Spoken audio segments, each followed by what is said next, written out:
Call to order the City of Cape May Historic Preservation Commission meeting on August 17th, 2026. It is currently 6:02.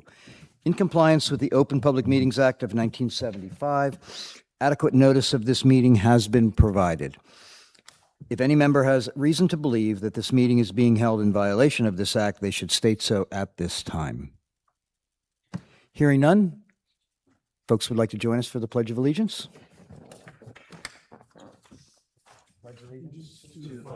United States of America, and to the republic for which it stands, one nation, under God, indivisible, with liberty and justice for all.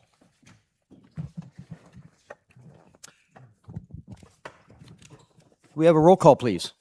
Mr. Becker, Here. Mr. Testa, Here. Mr. Carroll, Here. Ms. Pisagno, Here. Ms. Wilson-Stridick, Here. Mr. Stevenson, Here. Ms. Decker, Here. Mr. Hammerhead, Mr. Kurtz. Okay, so we've all received via email from our secretary copies of minutes from two meetings. Our last public meeting of HPC's monthly meetings on July 20th. Everybody had a chance to review those? And also the meeting minutes from our alignment workshop number 2 that was held on the 30th of July. So if you have all had a chance to review that, I'd like to entertain a motion to approve both of those minutes. So I will make that motion to accept both sets of minutes. I will second. So moved by Mr. Testa, seconded by Ms. Pisagno. Roll call vote, please. Mr. Carroll, Yes. Ms. Pisagno, Yes. Ms. Wilson-Stridick, Abstain. Mr. Stevenson, Abstain on the alignment meeting. Ms. Decker, Yes. Mr. Hammerhead, Yes. Mr. Testa, Yes. Mr. Becker. Yes. We also received via email an invoice from Chris Gilden Schwartz Law LLC for services of our solicitor. Assuming that you have all had a chance to review that, I'd like to entertain a motion to approve payment of this invoice. I'll So make that moved. motion. Oh, I'll second it. So moved by Mr. Carroll, seconded by Ms. Decker. Roll call vote, please.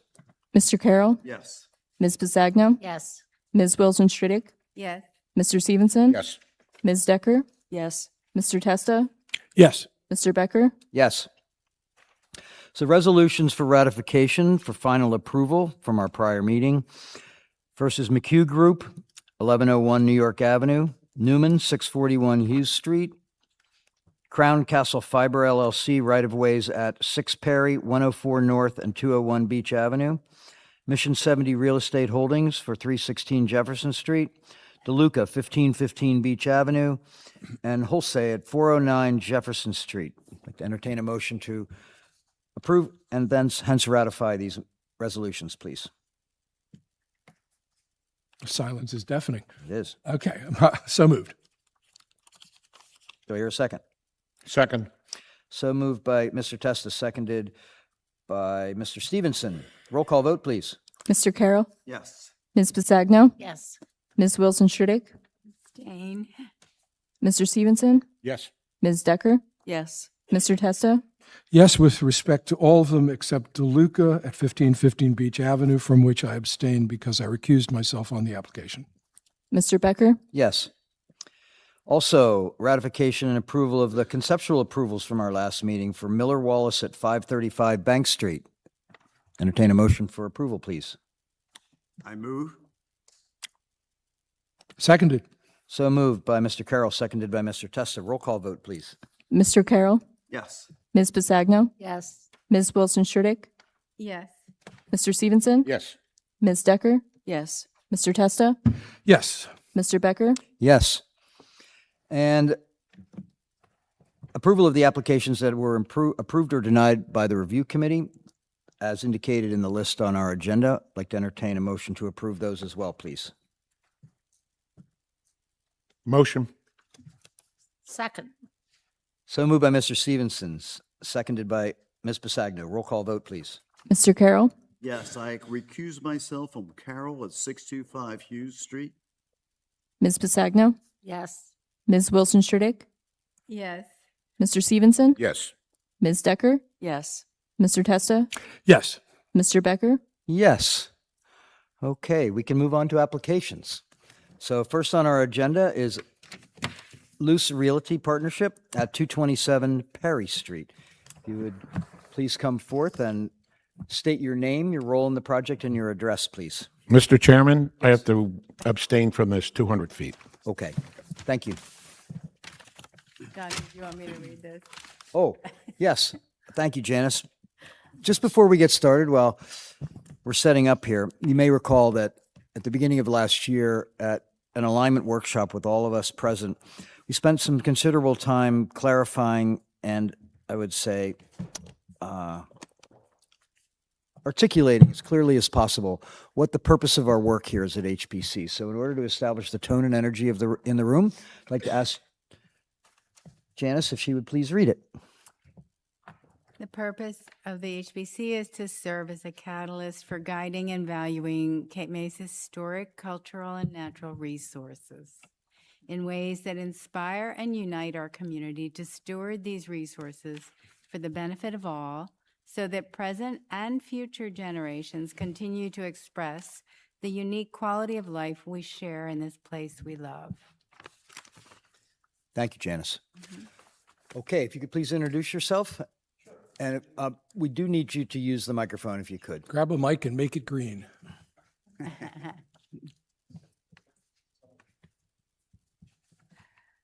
you go. Gotcha. Yeah. Okay. My name is Christopher Luce.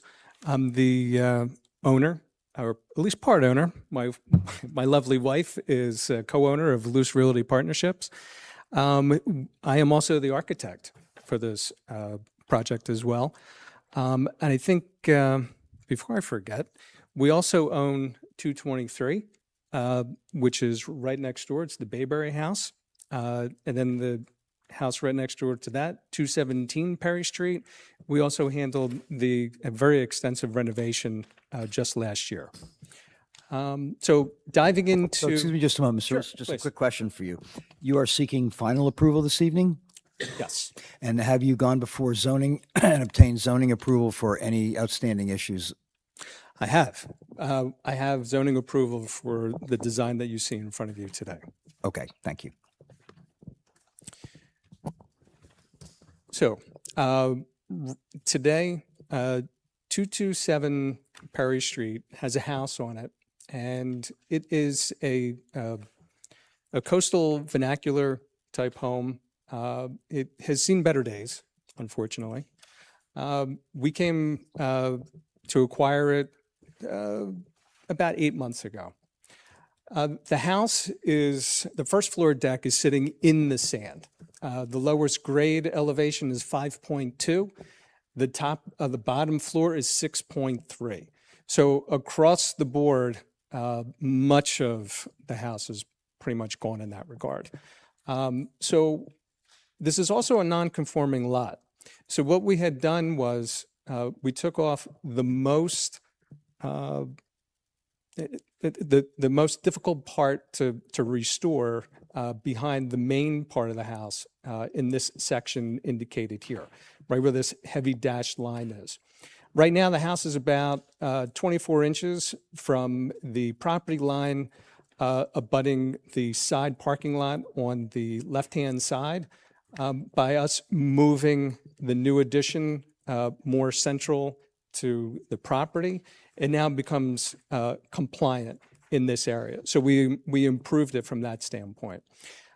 We are now just over 8.5 feet, 8.69 feet from the property line to where the new side of the house would be. We are maintaining the existing main house up on Perry Street.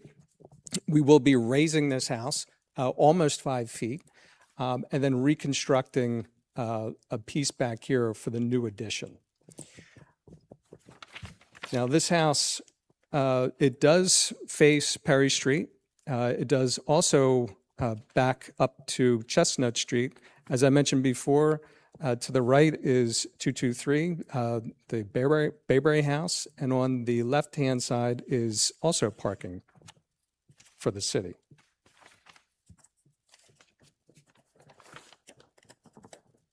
Okay. So this is this is the existing house, and the areas in red are the areas that we'll be removing.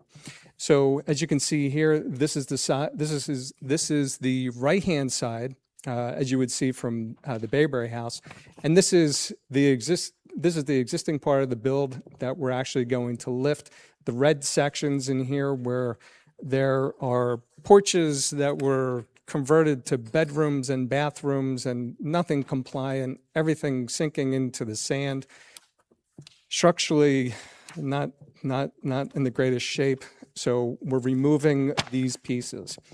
The house is also comprised of vinyl siding, vinyl windows, Trex decking, vinyl railing, everything that you guys, I'm sure, do not want to hear. But rest assured, these are all the things that we're looking to correct.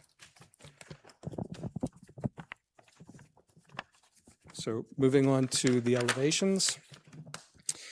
The elevations, I'll start here on the left side elevation. But if you look at the left and the right, you can see where the main body of the house is.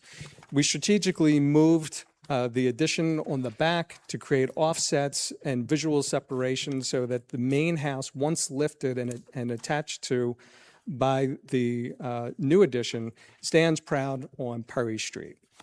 The addition in the back maintains the same level of window to wall ratio. We are using wood siding. It is going to be clear cedar siding. And then we're also using wood windows that should be in your packet. They are the Colby Heritage windows. There will be no metal cladding whatsoever. They will be factory painted. And then the brick is thin cut stone from Glen-Geary. The roof will be architectural shingles. All the trim, fascias, rakes will also be painted cedar. On the front here, this is the existing, or the section that we're keeping. We replaced the porch entirely. We put a metal standing seam roof on top of that. The brick piers, as you can see here at the base, are at the porches.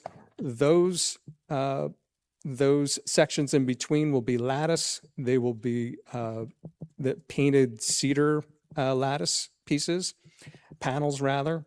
And anywhere that we can harken back to the old house. One interesting window up here, this is actually from the existing house. And one of the things that we found so curious about that window is the exact same size, shape, diagonal pattern is on the Bayberry house as well. So when we moved to the rendering, I'll show you in a minute, it actually faces in that intersection where the two properties come together, you'll actually see both of those windows pretty much flanking one another. And also an interesting tidbit that I found in our research in doing this is Joseph Q. Williams used to own the Bayberry, which was back in the day in the 1800s, he was the mayor. The mayor also owned this house. So it's a really interesting way on how we're coming back, and it's really excited by it. There's other things too that I just wanted to point out. Like I said, we're raising this almost 5 feet out of the ground, and you'll notice we don't have much exposure of the foundation. We're actually taking the siding and we're bringing it down as much as we can to maintain a certain balance and composition that it doesn't look like it's rocketing out of the ground. So we brought that skirt down and we developed a detail that we could just bring all those elements down as well. In areas that we have a long facade with our conversations in the sketch process that I had with some of you folks, this was a beautiful element to just break that side up. I'm trying to think, was anything else I added to? I think I got everything clear here. Mr. Lewis. I'm sorry, there is one thing. There is one thing. I knew there was one thing I was forgetting. I just want to point out that with the main section of the house, there was a question about building height early on in the process. I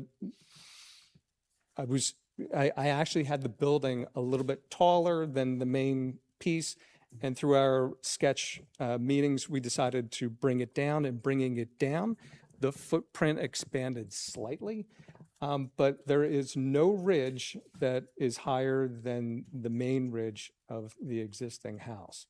And in fact, this slopes up from Perry Street and then comes back down. The new ridge for the addition meets up to the existing ridge in a perpendicular fashion. And you can see in the next picture that the new addition in the back is more secondary, whereas the main house that is being preserved is easily seen as being the primary structure. The only other embellishment that we did is a decorative rail here, but to maintain that coastal vernacular was very important, to maintain that proportion, the scale, the balance. And I think did you have any other questions? Just one clarification. Sure. If I'm reading the drawings correctly, base flood elevation is at 8, is that correct? Base flood is at 8. And you're raising the first level to 10, is that correct? That is correct. Thank you. That is correct. That's, I think I have a procedural question first. What's the area of the addition versus the original building that you're going to preserve? Sure. Yeah. So if you look at this piece right here with where the existing is and the new is 728 square foot footprint. However, the ground floor area I've only increased by 156 square. I didn't mean to make you go into that detail. My question really was, that's going to be demolished, those back Correct. pieces, because they're going to go and a new piece is going to go. My Correct. question was, is the removal significant enough to require a demolition permit relative to the main structure? I'm going to ask that for a clarification, because if it is, then you're going to need a demolition permit as well as the rest of the application. So that rests on you, Chris, to tell us if it's significant enough. That would be part of the building permit application, yes? I'm sorry? It would be part of the building permit You- application, correct? You need a certificate of demolition from us Mhm. if that's necessary. Oh, I understand. Pretty certain that the HPC code section of the code calls for total or even partial. I'm pretty sure that the code references both total and partial demolitions. So even like, this is still a significant portion of the structure that's coming down, albeit in the back, right? You're going to preserve the most front facing portion of it. You're going to take down the back and then sort of redesign this rear part of it. Correct. And it's even going to, I think you designed it to comply with the setbacks, right? Absolutely. Yeah. We're taking a non-conforming lot and making it more conforming. Yeah,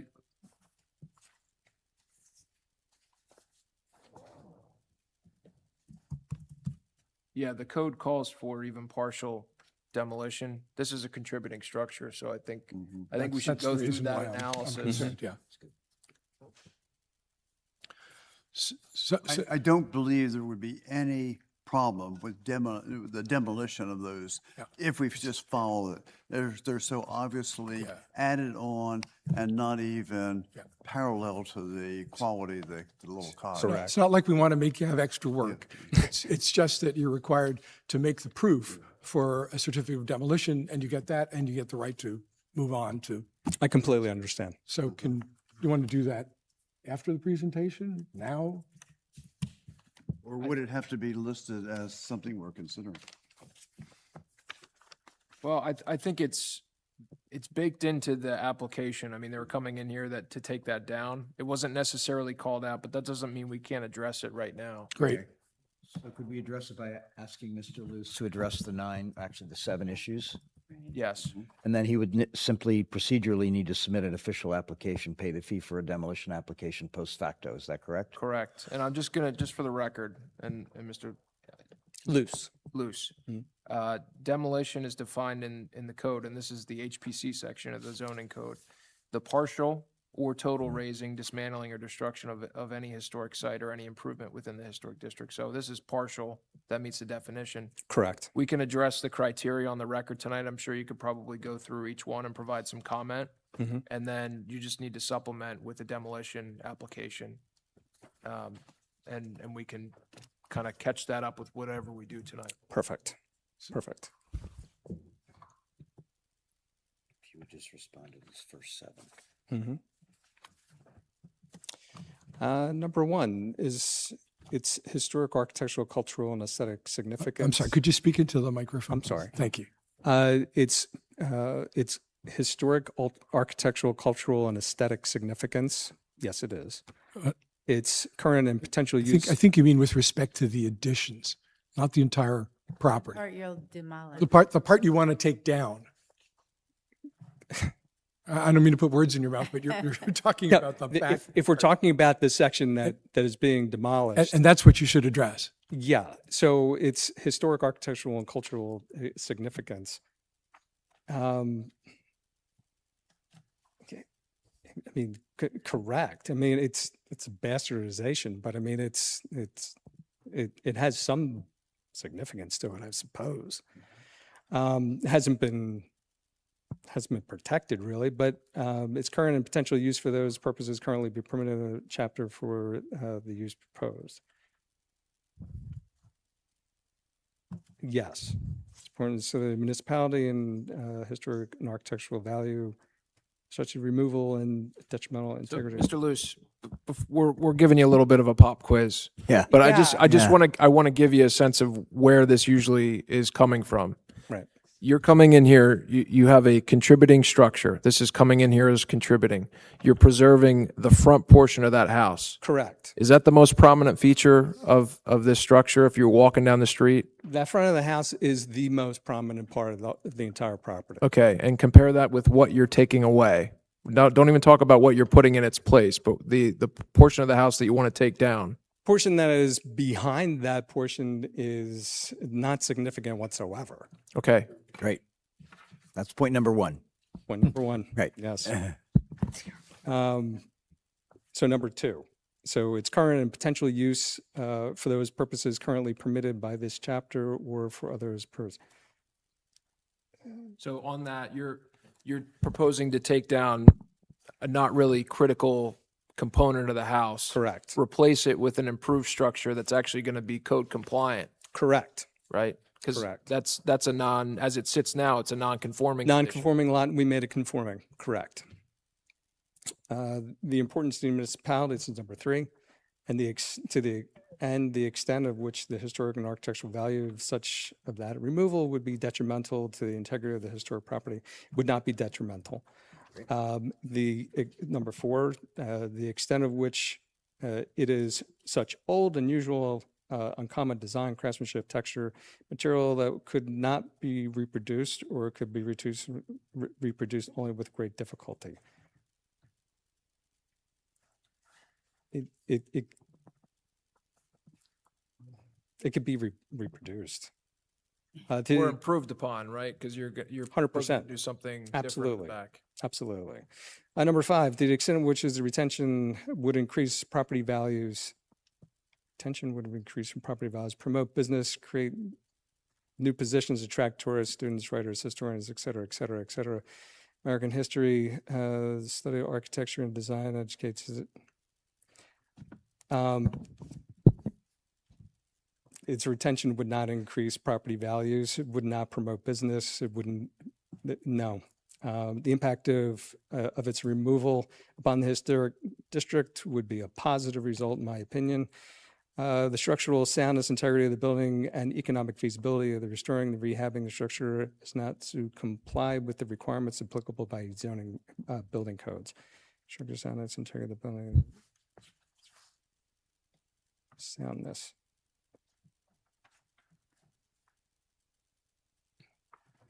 it has to be completely removed for it to be sound. So it is not sound. Number 8, compelling reasons why. You don't need to do 8 and 9. That's if you're relocating. You're not moving it. So sorry to put you on the spot for this. Okay. That's Thank okay. you. That's okay. I like a So- challenge. So on the basis of what we've heard so far for the testimony, I'll move to grant the demolition permit for the rear part of the structure. As presented this evening, conditional upon submission of a demo application. And you can make that part of my motion. Great. Any further discussion? That is a historic structure, the rear part of that. It was, appears on the 1909 map. So that's the only thing, is that we are tearing down a part of the map, or part of the house that was in fact historic. We've done it before. Given the testimony, however, of all 7 points that Mr. Luce made, it seems appropriate, yes? Yes. Any other further discussion? Any comments from anybody in the public on this motion? Hearing none, we have a motion by Mr. Testa, seconded by Mr. Kurtz. Roll call vote, please. Mr. Carroll, Yes. Ms. Pasagno, Yes. Ms. Wilson Shirdick, Yes. Ms. Decker, Yes. Mr. Hammerin, Yes. Mr. Testa, Yes. Mr. Becker, Yes. Can I ask one more question before we move on? Because I don't want that to include any demolition or removal of the shed or the garage. Is not part of that motion. And the reason I'm asking that is those 2 structures appear to be historic as well. Is that true? They appear on the 1909 map. The garage, okay, so you're talking about these 2 pieces back here. This one I have HPC approval to remove. This one is staying. So the existing garage is there 100%. So you're intending then to rehab that in some way? That's the plan. That's But the shed was part of the demolition, right? Correct. Yeah. back Which is here. what really I intended to include in the demolition application. As presented, yes. Okay. Correct. I just didn't want it assumed that translated over to the garage and construction. No, I appreciate that. But the shed is included in the motion. It is, because it was at what was scheduled for demolition as proposed in the application, and that is part of shed. the application. Okay.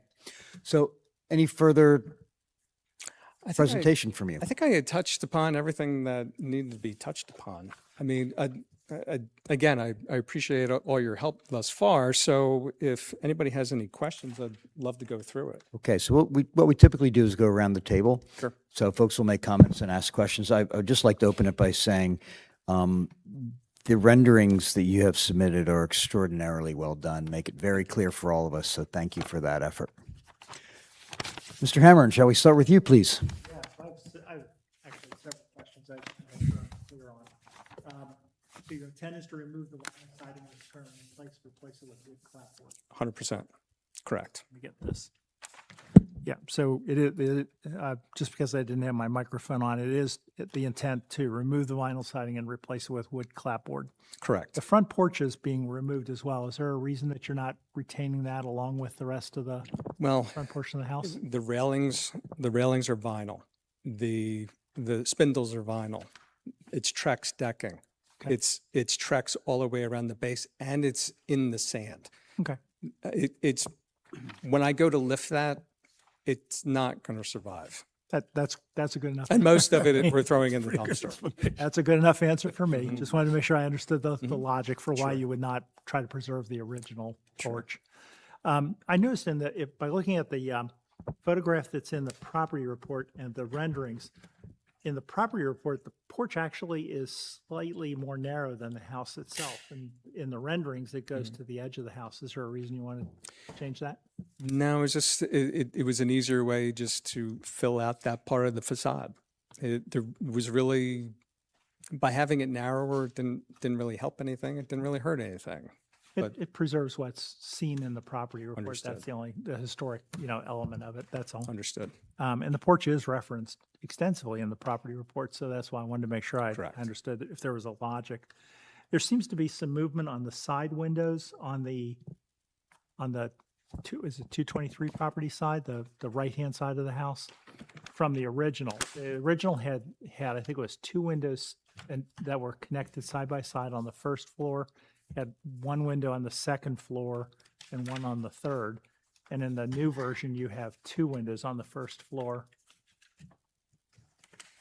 You're talking about the main section? Yes, the main section, yes. Yeah, there is some movement with some of those windows. There is an existing stair that is in this location here. We're keeping part of the stair from the second floor to the attic. I mean, the attic is really just It's the storage. little and circular HVAC. stair, it looks like, that goes up to the third floor. Yeah, it's very small. It's right. Well, this is the section that we're keeping up on the second floor, but there is a section on the first floor that's there as well, and there's a window, a small window that's in between. That window actually was relocated down here, so we're repurposing some of those things wherever we can, but to have some harmonious balance on the facade was key for what we were trying to do, and being able to use it for a more modern purpose as well Yeah, on so the that- inside. Let me find the photograph that I saw in this. There it is. So on that photograph, which is in your packages, you can see it's a double window here, Correct, right? and then the small window, which I guess was on the staircase, That's right? the staircase, yep. And then a single window on the second floor. and I Correct. guess there's one on the third floor behind the tree.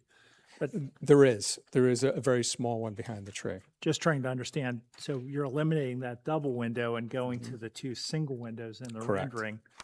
Is there a functional reason for that, or is that purely an aesthetic, in your mind, an aesthetic? It's an aesthetic reason. All right.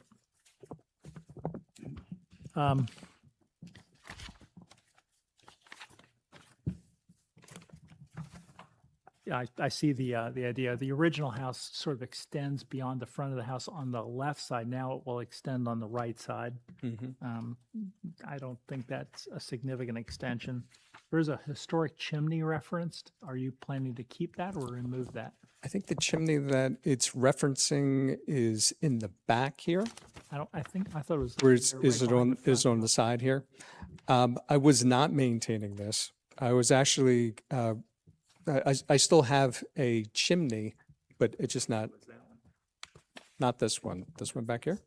So this is the other side of that. This is that chimney. So when we lift it, we're not going to have this chimney anymore.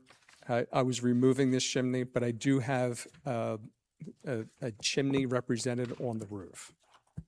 Okay. Well, when you, assuming you get approval here and the decision is made to add a structure there in the back, that chimney, which is visible here, would now be between the addition and the house, right? Typically, what we would require of you is to retain that chimney, even if it's non-functional, for the appearance of it. Sure. Because that's part of the historic picture of the house. So that's one comment I would make about that. I couldn't find a picture of the left side of the house, a rendering. Do you have one? It's right here. It's right here. This is, That was the rear. it's the best that Okay. I actually have a clearer picture too. Oh, I see it. Never mind. I My got it. my wife has one that doesn't have the area post shade, but the fence is 2 feet away from that wall. And that's the closest we could get to it. Okay. And then just to note that the garage is also historic and that, Correct. so that has to be treated separately. Okay. Correct. I'm finished. Thanks.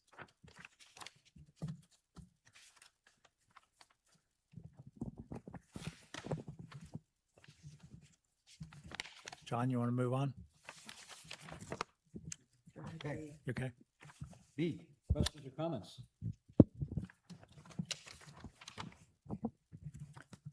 I'm sorry. No, my only objection, Kevin asked a lot of good questions. My only objection is I do believe that the porch is not what you'll see first. I think the addition is beautiful, but I do believe that if you're coming up the street, especially from Prairie and the parking lot and all of that, that you will see much more of the addition and that the porch may not be as prominent as we would like. I mean, it's a minor consideration, but still. And which side was this, did you say? Was this the rear side of the property that you brought up? I'm sorry, I can't hear you. I'm sorry, with the property, with the view that you're talking about, which side was that? Was that the Chestnut Street or the Perry Actually, Street? when you're coming up around Perry, which is very well, I think that it may be the first thing you see and coming down Perry. It will certainly not be, not noticeable, but that's the only concern I have. The front just seems a bit disproportionate to the back. So the section in the back, this garage will screen off a lot of what's happening here. We also have a planning design that there's a row of trees that are going Okay. along here as well to soften that edge. So it's not something that was left for chance. We Yeah, looked there's at a lot every. of hardscape there on that one side. I'm I sorry? mean, of the parking lot. Yeah. There's a lot of Needs to be hardscaping. softened. Yeah, so we had developed this landscaping plan where you can see all these trees right along here that are now possible because this was pulled away from that fence line. So we also have some plantings here and along the front and along the property line as well. So we're trying to bring everything together and then blend it into the Bayberry next door as well. Thank you. Ms. Decker? She's been writing over here. Okay, I have quite a few comments. Sure. If this was presented as a new house, I would think it was a great plan. But what we have here is a contributing structure, so I have several concerns. It appears that the addition is quite large, and I think it's larger than it should be. Additions have to be, on page 54, subordinate in size to the original house, which this is not. It's a very large addition. So I would like to see the addition scaled down. The roof, we also require that the roof line be dropped on all new additions, and this does not drop. It continues. So we can't distinguish the original house from the addition at all now. Can you tell us what the square footage of the existing house is as opposed to what you're proposing? Sure. So let's see.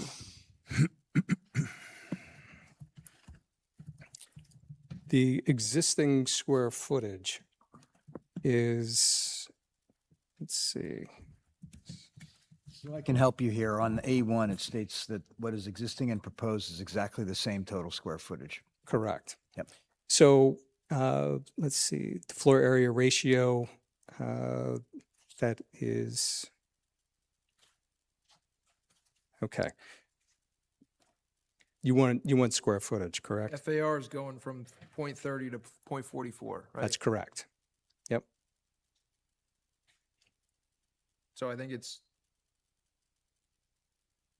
1360 square foot going to 1994 square foot, right? Correct. 13 to 16, 19, 6. It's a 50+% increase. Right here. It gives the FAR percentage and then the square footage. Got it.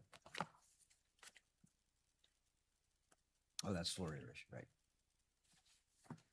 So not just footprint, it's giving you Got it. the mass. So I just defer to the chair because he's better at this than I am. He's an architect. Yeah, and this is going from 1,600 square feet, give or take, to 2,200 square feet. It's not a large home. Okay, so I talked about the roof line. I think what you said about these diamond pane windows is really interesting because I objected to them, but you said they're actually in the original structure. They are. And they're in an adjacent house, which I think is really an interesting historical Correct. detail. Otherwise, I would say they don't match with this vernacular, house. Why did you choose 6/6 windows, which is a colonial window? It appears that the original house had 1/1s. It's really tough to tell on what is, those windows on that house, they're not original. A lot of them are vinyl windows. Some are 6/6, some are 2/1. It's really all over the place. Okay, just in the pictures of the front of the house, it appears they're 1/1s. I mean, Sure. thank you If- for providing these winter pictures. They're Sure. very If instructive. if you look at the side elevation all throughout here, Mm-hmm. almost every one of these windows are different. So those, you're taking those all out. I'm taking all these out. Okay, I So would prefer that the windows were 1/1. That's fine. And to circle back to one of the other questions that you had about, you know, how these things came together. Right now, the roof height, we don't have one thing higher than the original roof. And it's probably best to see it in the rendering, that when these roofs come together, they come together perpendicularly. So when we have the house the part of the house facing Perry Street, this stands proud. What's behind it is set back, and it also has a roof that's going side to side. So the ridges, when they come together in a perpendicular fashion. Right, but they're the same height as the dormer, as the peak. Your They are roof this height of they your are the same addition they are is the same height, but they're set back and they're broken up in such a way that this is the piece that you see from Perry Street, right in we front s- of. We still require that the roof peak must be dropped on the addition, correct, John? No. Our standards specifically state on page 55 that, wait a minute, not 55. Hold on a second. There's a specific statement that in our standards whereby it states clearly it is not appropriate for a ridge line to be higher than a contributing building. So if it's the same height, that qualifies according to this standard. Okay. Design-wise, why the white siding on these parts of the house, which is not a historic thing? I mean, is it something, it looks very modern to me. We're talking about the color now? Yeah, the white paneling. Okay. I think she's referring to the two white paneled elements, the one on the Correct. right-hand side there and then the one on the Here and gable on on the the other other side. side. Yep. So those white panel pieces were purely aesthetic. So, and with the color, whether it were to be all blue, where there would be an accent color, much like what we have on the Bayberry, where we have some accent colors that are blue, some that are yellow, some are even a mix. So this is one iteration that when we looked at it, it felt in a way that we could just make it feel lighter. So that was the rationale behind that, as well as the piece on the other side. I would prefer they were the same siding. And then my last comment is, But I'm sorry, you're saying the panels would be wood? These panels right yeah, here? they're Yeah. wood. These panels would be wood. Yeah, okay. The plans that we had this evening as opposed to the ones that were in our packet show a different railing design. Is that why we got this new set of? That is one of the reasons. The other reason was on that sheet, bottom right, is the bay on the side elevation. That bay window, let me just turn- On the left side? on the left side, that is this bay right here, was not delineated on those drawings. Right, you just had a sort of little. Correct. It was a simple little gable, and that was actually the roof coming over from the other side to catch up with the other roofs and square things out. Yeah, that's actually more graceful. And then I guess my last comment is the chimney. I think it would be better to retain the chimney. It's definitely one of the original elements of the house. It rides up the whole side of the house. But as I said, if this was a brand-new house, I would think it was great. It's just that we have a contributing house, and I fear that it's going to lose its contributing status. So that's the only reason for my comments. Otherwise, I think it's a nicely designed house. Yeah, there's that house in particular, there's much more to lose than leaving it as is. So, Thank you. Thank you. Oh, okay. Well, let me say this. The measurement that I use in determining how I view this is really whether the contributing status of the building is seriously threatened. And I do try to balance the elements that are being added to it and the improvements that are being made to it. I think in first instance, I agree with all the chimney folks that it would be important to retain the chimney. I think it gives character to the house. And I'm not sure exactly why you wanted to remove it, but it really makes a difference in looking at the facade. I understand that you can't keep the porch. I understand that you're raising Sure. it to the permitted levels. Sure. You're well within the range of permission to raise it. I do think that your attempt to soften the raising with the lattice work and the piers is successful. I'm looking mostly at the front facade of what's being preserved, and I think you've gotten there, but I am troubled by the size of the addition. It is not, in my way of thinking, subordinate enough to qualify, and that's the struggle I'm having here. I mean, it is again, as Judy Decker said, were this an original plan, it would be beautiful. We would have no trouble approving it as an original. Struggling to preserve the facade and yet accept the addition that you've done to the back and side. So my view would be that the addition should be decreased in size. The front is fine. The addition is a little too prominent for me to feel comfortable with. I do think that there is some distraction, as B pointed out, some distraction when you're looking and coming up to see that addition poking out. Even though it is recessed back, your view down the driveway gives you the view of the piece coming out. And we've already, I think, addressed roof lines and their equal or subordinate size. I have one question in the comments that I wrote down. You are proposing to use crushed shells? Correct. Well, two questions I have is, are crushed shells permitted to be used in this city now due to the health hazards of? They are specific, well, that's not our purview. That would be zoning or the building department. Our standards specifically state that crushed shells are an acceptable driveway material. Okay, then my concern is that because we have had issues with shells and gravel being carried out into the streets. That's typically in commercial contexts. So where it's been proposed as a parking service for a commercial establishment, the planning board has typically steered away from those types of materials, but it's been acceptable in residential context. But ultimately, that material could be, part of this discussion. Yeah, I mean, I just think that you're getting yourself into more problems with crushed shells than anything else, as opposed to gravel or using pavers. So, well, it's not determinative. I would shift away from the crushed shell approach.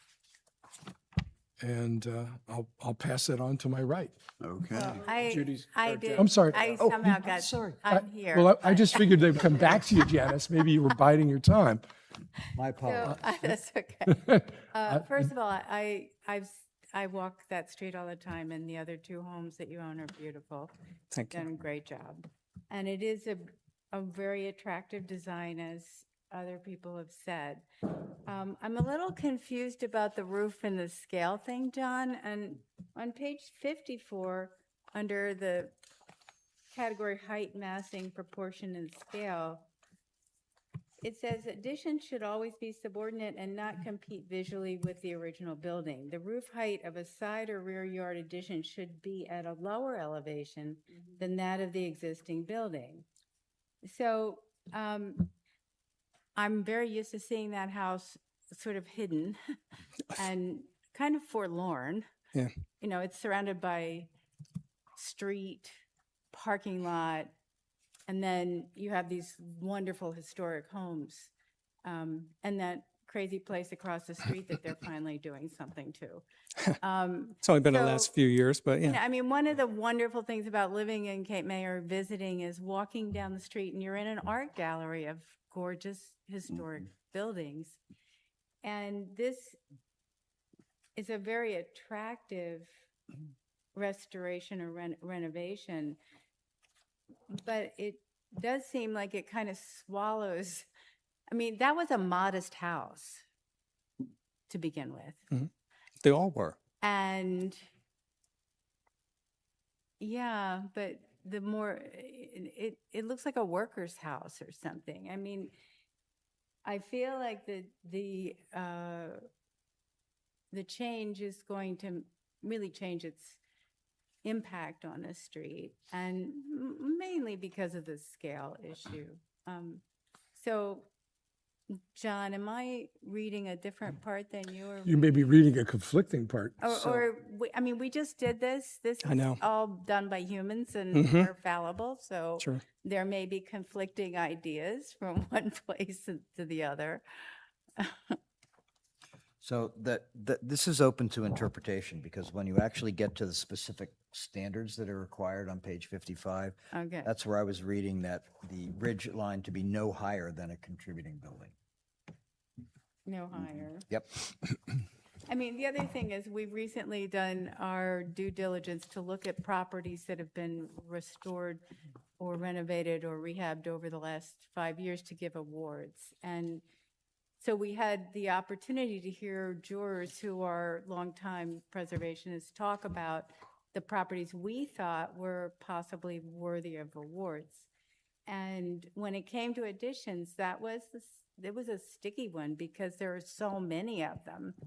And to bring a property into usefulness today with the standards we have for air conditioning, parking, all these other ideas that weren't around, they weren't an issue when they were built. I mean, people rode up on a horse, Yeah, we didn't have and then plumbing. the horse went away. Yeah. So- There's a lot of things, and we do a lot of things in Bucks County, and we always said that every 50 to 100 years, there's a renovation, and it has to do with modernism. So there's a lot of things along the way that change. So when I look at this, I mean, you can go back to what it is today, and you know that they adapted that house so many times over to where it looks like today, and now it's fallen in disarray. Now, I've spent time in the sketch phase, and we worked up to where we are today.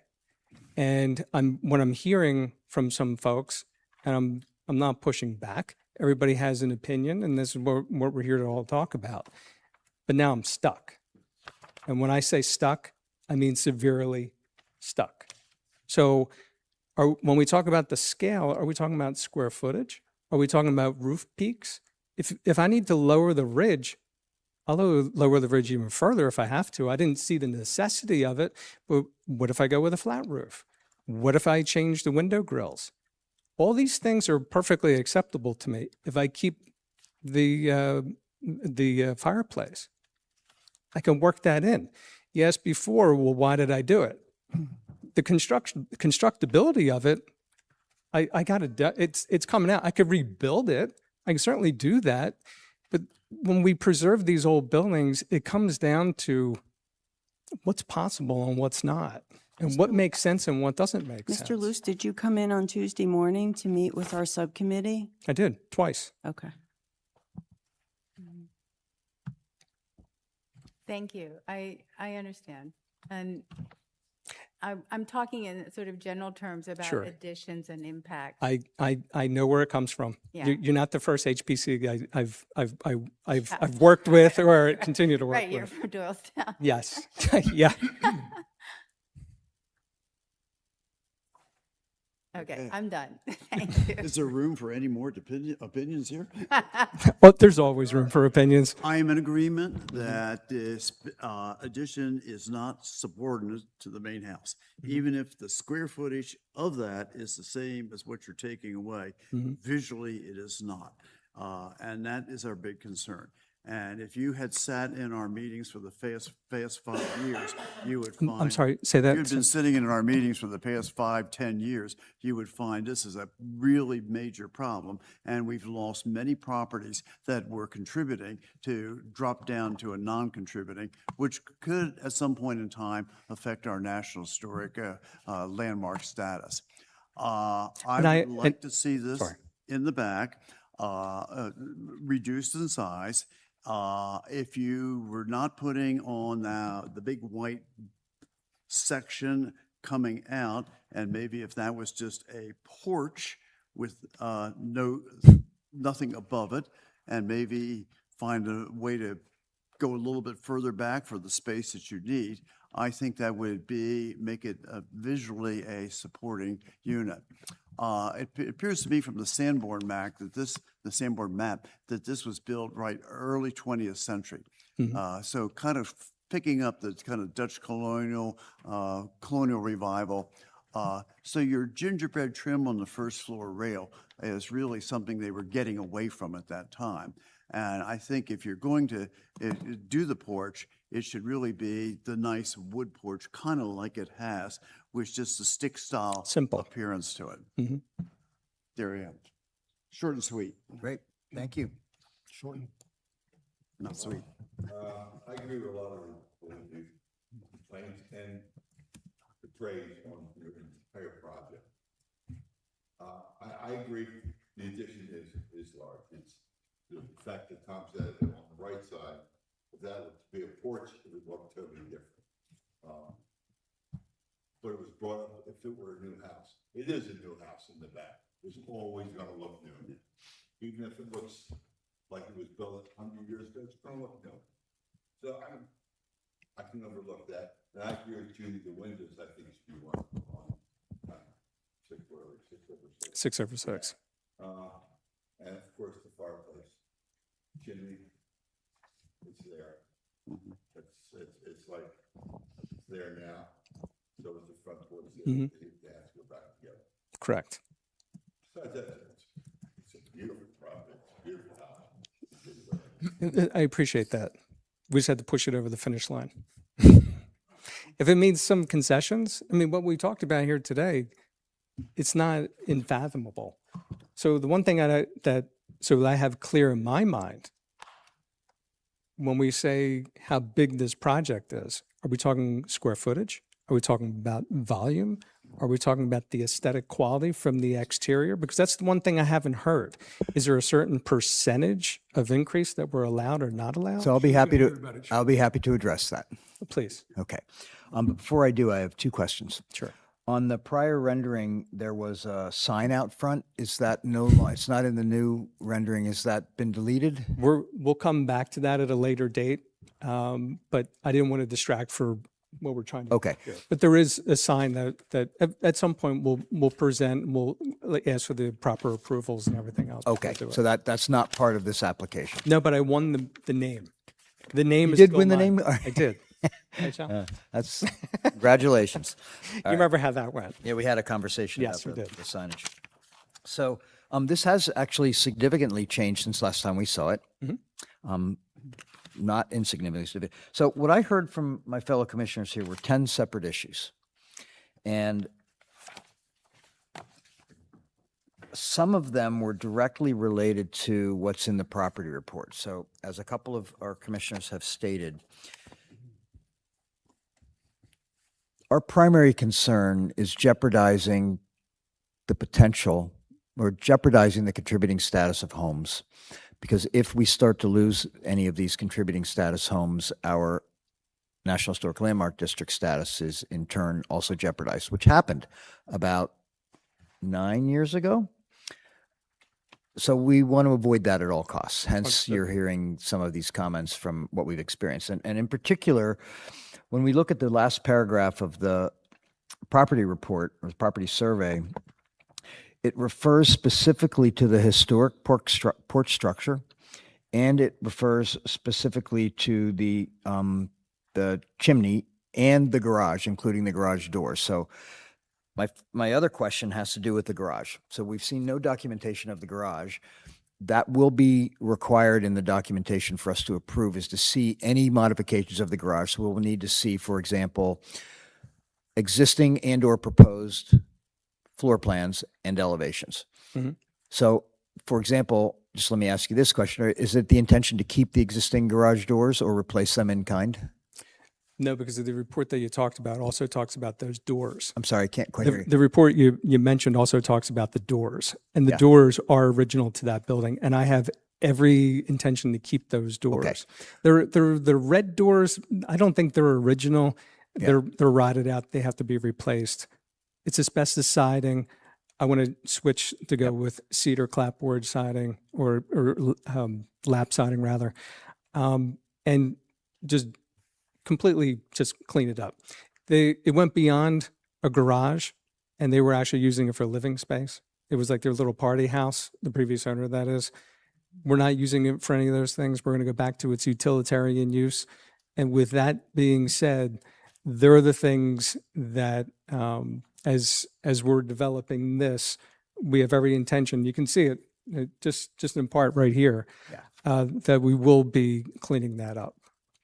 It needs it. Okay. All right, so I'd like to actually go through very quickly all 10 of these because Please. I think what is the primary concern, let's start with that one, is the size of this addition. So one of the things I cannot get clear on from your submission is what is the existing total gross square footage of the home as it exists currently, and what is the proposed total gross square footage? So it seems to me that the house right now is larger than 1,360 square feet, or is that It's 1,633 the or existing? something existing. And the proposed is 1994. Is that correct? Yeah, it's right about that range. Yep. Okay, so you're increasing it by about 20%. It's not much. Yeah, okay. Well, the way to specifically quantitatively address larger is to find out what the existing square footage is of the house, then what is the square footage of the addition. So our standards are not extraordinarily clear on this. So for example, you have, let's just keep simple numbers. You have 1,600 square feet of an existing home, right? So you're going to take away, let's say, 600 square feet. So what remains in existence is 1,000 square feet. So the question is, can the addition be as large as 1,600 square feet or 1,000 square feet, right? Given, I would say, the ambiguity that's in our current standards, I would argue that the 1,600 square feet would be the limit to the size of the addition. Does that make sense to you? It makes sense. So I don't agree, but it makes sense. I Well, no, understand where actually, you're that's in coming your from. favor. Actually that's helps in you your quite a favor. bit. That helps your Okay. case. Okay, go ahead. Go ahead. Not so sure I agree with this. ahead. The others might not agree with me. Given that there's ambiguity in here, there's nothing that I feel I can stand on to say that that's not a correct interpretation. Mhm. Okay, it's not specific. Right. So then the question is, what is the size of just the addition? That would be an important number for us to know in terms of gross square footage. Right. Relative to what's the existing size of the house as it exists currently. And that's not in this, that I can tell, in this document. But we could probably estimate it. So the front box of the house is roughly what dimension? 24 by, We're 16 by 18. okay, This piece right here. 18? yeah, 16 by 18. 16 Times 2, right? times 2.5. Yeah. 2.5. Mhm. Okay, so that's roughly 700 square feet, 800 square feet, somewhere in there? Yep. So if we take the 800 square feet, just estimating this, and subtract it from the 1994, means that the addition is roughly 1,200 square feet. Is that accurate? Correct. Okay. So that is less than the size of the existing house. So in terms of trying to quantify what's bigger, you can quantify it in terms of area, which it appears to qualify. What also, though, is being addressed is the scale, because the term that's consistently used in our standards is subordinate. And I think what you're hearing is a question that I've heard it from 4 different, actually, I think everybody Yeah, said that it doesn't appear to be subordinate. So I would like to propose, I want to go through each of these really quickly, but I'd like to propose that you might want to reconsider having this be a conceptual review this evening as opposed to final, because I don't think that there's a chance that it would be approved if we made a motion for final. I do agree. Okay. No, he doesn't have to table it. Could table it. and have a Well, he could table it, but it probably is not to his advantage to do that. But we can offer that as I would suggest that what would work well for you procedurally would be to simply revise this application to be a conceptual application. Correct. Okay, so if that's the case, there are these 10 issues. So the one is keeping the chimney, and the reason why is because that's specifically called out in the historic survey, property survey. Second, the porch is an issue, right? So it specifically calls it out with regard to its massing. So we have in the past had porches removed from contributing homes, and they've been replicated exactly as they had been. Correct. Of course, with the exception of the vinyl railings and the Trex decking and all of that.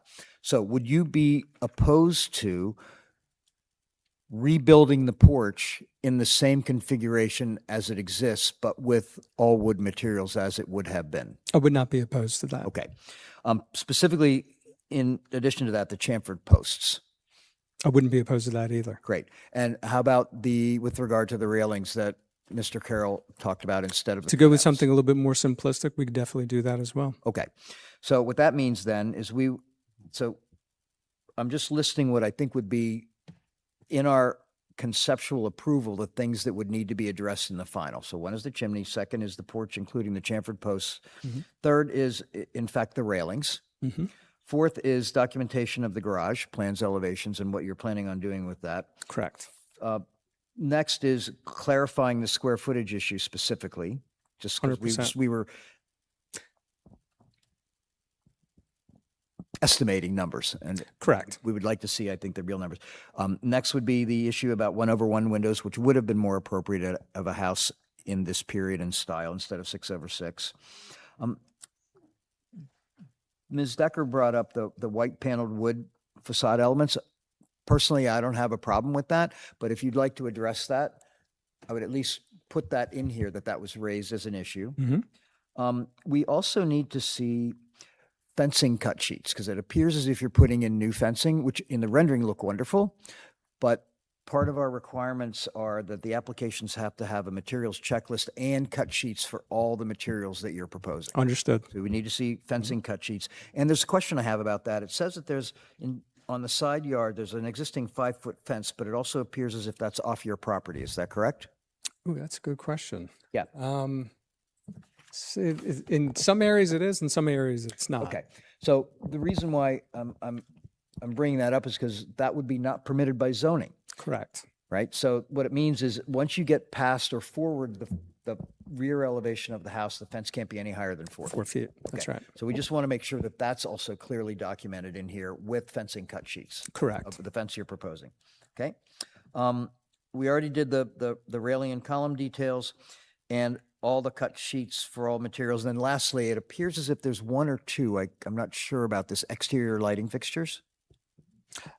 I'll get you cut sheets for those as Cut well. sheets of the lighting. They'll all be fixtures as well. downward shining lights, so it won't do anything to add to any light pollution. Fair enough, but we'd like to see them because 100%. Yep. there's also the whole degrees Kelvin issue with regard to the Correct. temperature of the lamp, hence it Correct. being warmer rather than colder. Correct. So what we prefer is 2,500 or less, but our standards permit up Same. to 3,000.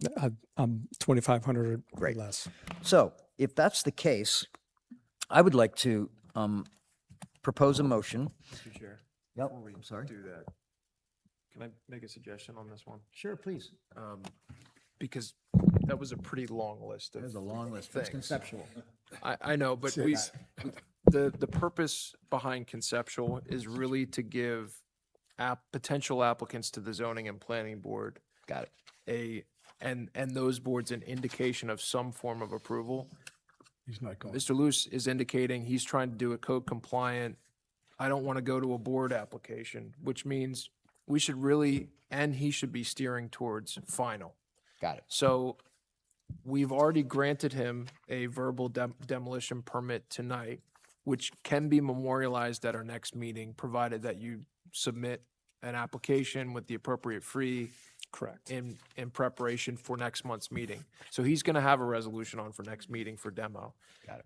He can potentially come back, having heard all those suggestions and revisions, with a revised plan that we'd have plans that incorporate all those things. If we tabled it. Right. Right, And all he would, all Mr. Luce would have to do is waive the time for decision tonight. You kind of know where that's going tonight, so. Yeah. And I have instead. an idea. Instead, keep it in queue. Mhm. Take these comments, revise the plans, deal with this massing and scaling issue, and then hopefully have a clean, as clean as possible set of plans that could be considered for final. And that way, the resolution doesn't contain a bunch of stuff. It's already in the plans. Yeah, I mean, and a thing to be added to that is, and you mentioned, Chris, that the utility of our conceptual approvals is really pretty important if you were going to another board.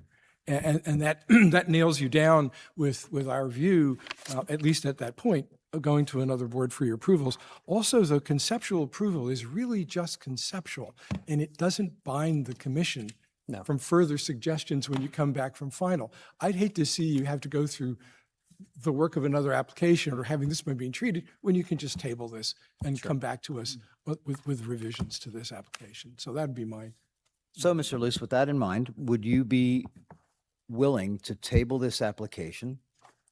And Waive the time for decision, and then. I will. When you're ready with those revised set of plans, you can submit them to the board secretary, and we can put. I you back can, in queue. I can have those, for the next meeting for sure. Okay. Okay. okay, so just, there will be something that we'll be introducing later about the new procedure for timely submissions of applications. And the deadline for submitting a full application is 2 weeks before our meeting, starting it with the September meeting, which is our next meeting. And that meeting is September 20th, I believe, September 21st. Okay. So it means that you would have to have a full application into us by September 14th. We will review it to ensure it's complete, and if it's not complete, we'll notify you as to what else needs to be added, and that must be introduced and submitted no later than 1 week before our meeting. And we'll be introducing that as a public policy publicly this evening. Okay. As a shift in our policy. So it's a little tight, I just wanted you to be aware of that I schedule. could do it. Okay. I'll have Great. it done. So I think we have a motion to table the project. I think we will did. second Did I make that? I think you did. Okay, then I did. Motion to table the project by Mr. Testa, seconded by Mr. Carroll. Roll call vote, please. Mr. Carroll? Yes. Ms. Basagno? Yes. Ms. Wilson Strick? Yes. Ms. Decker? Yes. Mr. Hammerin? Yes. Mr. Testa? Yes. Mr. Becker? Yes. And I also must, one last time, say that the skill with which you have handled the design of this is quite high. You're welcome. Okay, so if we could move on, please, to our next application. It's Haisha at 1149 Lafayette Street for a contributing rear addition. Thank you. And we keep these, right? Since they're coming Yes. back? Yeah. He's probably going to put out, He's really, gonna- you're going to see a very substantial revision. Gentlemen, if you could please state your name, your role in the project, and your address, please. Anan Haja, 1149 Lafayette, owner. Thank you. Adam Crossland, project manager and project designer, 565 Shumpike Road in Cape May Courthouse. Gentlemen, the floor is yours. What I'm handing out now is just some additional spec sheets that I was asked to bring tonight. It's for the roofing, siding, and windows.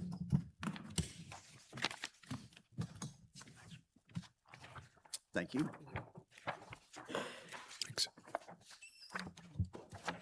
And may I have an extra one, please, for our secretary? Thank you.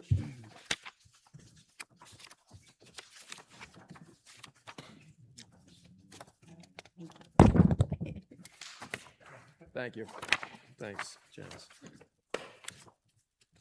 Like so.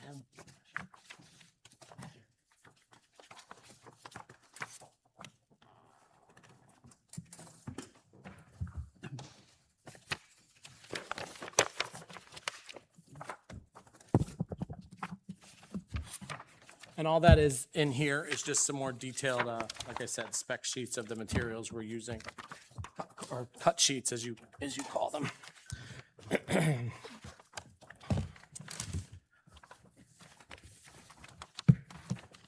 All right, so we've been to quite a few of the subcommittee meetings on Tuesday mornings to kind of revise this plan to hopefully meet all your standards and meet the approval of the commission tonight. The most important, I'll walk you through the drawing packet, but the most important sheets would be the last two.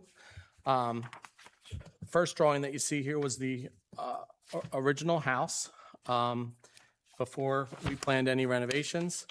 The middle plan is what was approved in the December of 2025 meeting.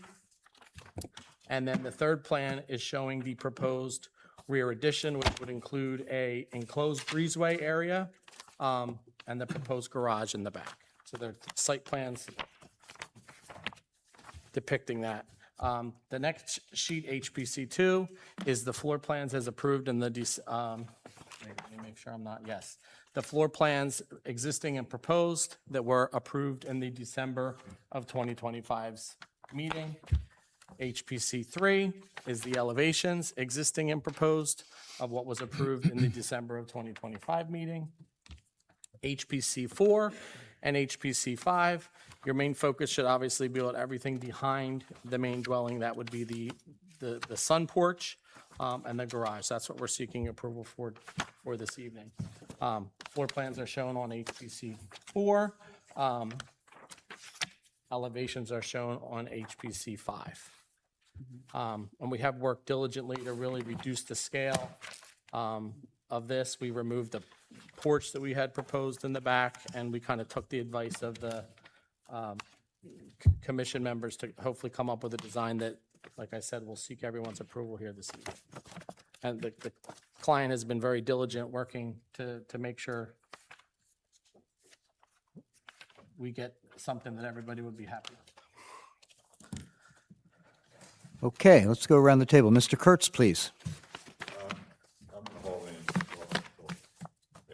I will hold my thoughts for right He reserves. Mr. Stevenson. I mean, just right off the bat, it is an improvement, the fact that the hyphen has been taken down from 2-story to 1, which does help delineate it better. Mr. Carroll. If I was seeing this for the absolute first time, I would say it's got much too big of an addition. Having been through what you had proposed, I've been sold down to size to say, you've done an awful lot to reduce that. I still have real problems with how much is back there and attached to the house. But I'd like to hear from my other members too. Okay, here's one of them. I think that we've been through this a fair amount. Clearly, we've agreed that the way the front facade has been done poses no threat whatsoever to the status of the building. I think that the extensions and additions to the back meet the definition of being subordinate. I think they're long. They're not anywhere near the size that they were, and to my mind, this is responsive to the comments that were made, and I find them acceptable. Ms. Wilson-Stridick. I really don't have anything to say about it. It's a large addition, and I don't know what the solution is to additions that are so dominating, even with all the changes. Okay. Yeah, I don't know. I'll have to pass. I cannot, in good conscience, as a member of this commission. Could you, Judy, could you Tell turn us the what your microphone, please? conscience says. Yeah, I still do not, I don't think it's an appropriate addition to this house. It's too large. I don't think it's appropriate. I'm really sorry.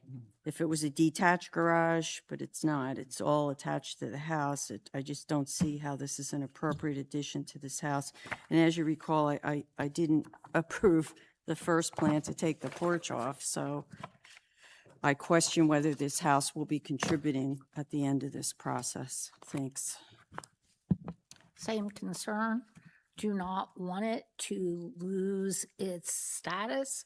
And, you know, I'm an English teacher. To me, it looks like long day's journey into night. I mean, it just keeps going. So it's just, it's still too massive and too long of an addition. Let me share, I guess, a little bit about what we went through at the review committee, just so everybody has kind of the flavor of that discussion. You know, I think they obviously heard the full discussion at the last commission meeting that it was, you know, just too large of an addition. It, you know, it actually did feel like it was dwarfing the front part of the house. It was just it was a, you know, I think the view was simply as a massive addition. And then there was that portico share with the second story that went across. And the second story of the garage was actually larger than what they're showing here. So I think the point I would just simply make is in their defense maybe as they came back, and they came back several times to us. I think it was 3, wasn't it? Correct. 3.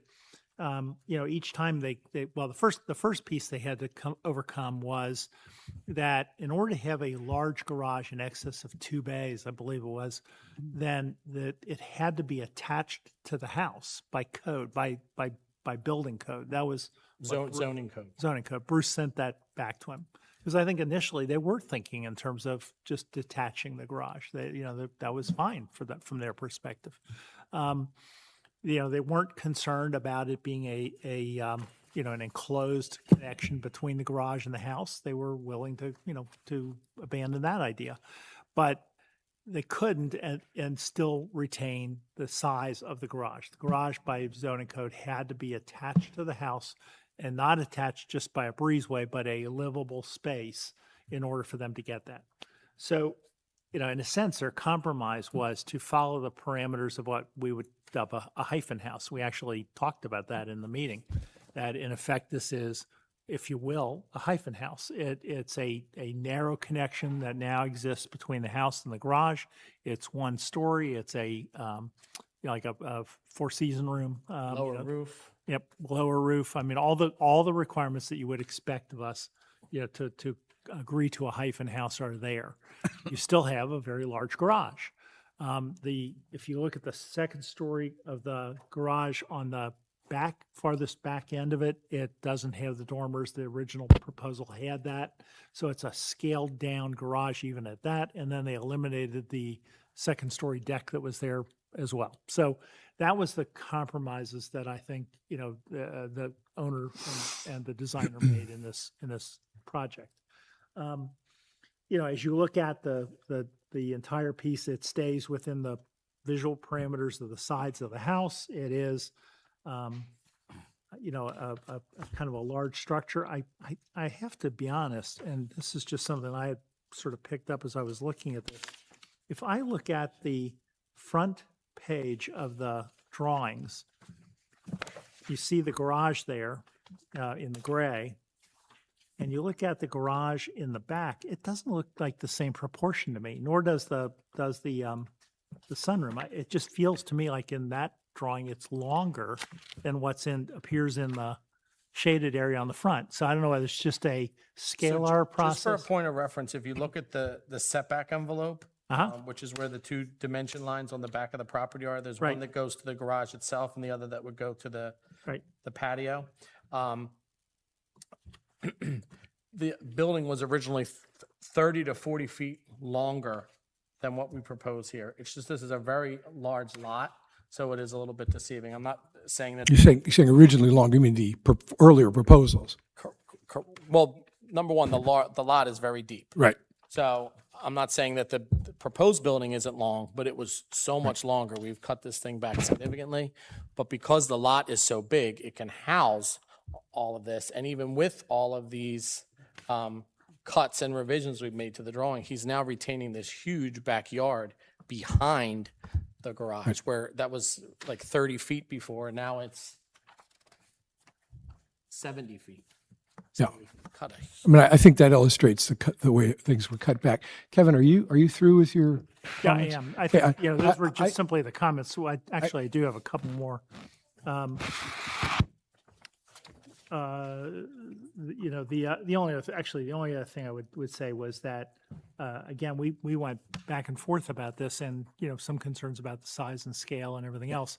And the hyphen house concept was the one thing that, as we looked at other properties that we've used that same concept, this seems to be much more consistent with that design, where the original design they came in with really couldn't consider that at all. It was all one big structure going back. And Sure. I had the opportunity to participate in one of the review committee sessions where this was discussed and where some of the revisions were, later stages of the revisions were shown. And it made me come to the conclusion that although what we have appears to be long, it's traded the original mass, which was much larger because of its height.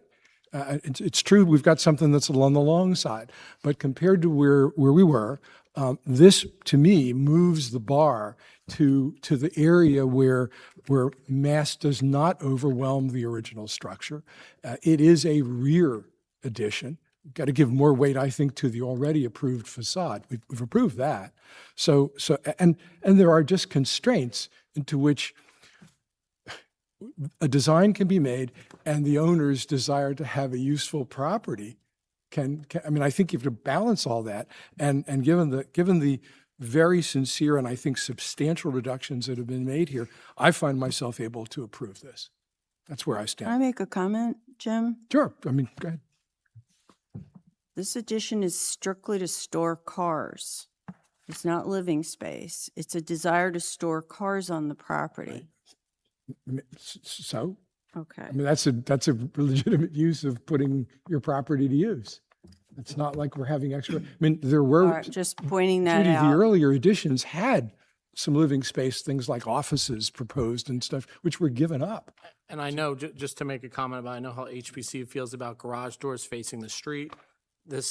None of the garage doors, even the way we have this oriented, the cars aren't even going to be visible from Lafayette Street. Everything's going to be hidden behind the historic portion of the building. And with the garage, the cars will actually be inside, so they're not going to be visible. They'll actually be parked inside the. I mean, sometimes we just have to fish or cut bait. And I find that this is past the bar. Would it be ideal? No. I mean, I think we'd prefer something a little smaller, but this is a reasonable attempt to satisfy our rules. So, And just to make one final comment on that basis, if you remember in the original plan, there was living space above the garage, as I recall, and that has all been removed. So, this is a sizably scaled down version of the garage from what was originally presented to us. John, and I like the front of the house is beautiful. That structure's beautiful. I think this takes away from the front of the house. If we're detached, and I don't know if that's possible because you do have the land there. So the way the zoning laws are written in Cape May City, it has to be attached. We've gone down this road. We've met with Bruce numerous times, and there's no way to get detached garages in Cape May can only be limited to 30 by 30, which is 900 feet. Okay. So if you want anything longer than that, it does have to meet the primary building setbacks, and it has to be attached. We're willing to put like a pergola breezeway in, and we're told it has to be conditioned space between the main structure and the accessory structure. Otherwise, So how many cars can you fit in a garage that's 30 by 30? there's 30 by 30 would be 2. 2 cars? But your code says you can have a garage that can park up to 4 cars. Good. I just had a point, since we're talking about size. To me, we're playing with the rules to do something that the people who wrote the rules were trying to say, we don't want big garages in the backyard. So, but if they somehow get attached, it can be as big as you want. I think that is not what the architects were thinking of, the architects of our rules were trying to do. They really didn't want big garages hanging off the back. And so you've played the game, but it still is a huge attachment to a contributing building. And I think it's really way beyond what we should be doing if we're really protecting the rules that we have and our guidelines. I agree.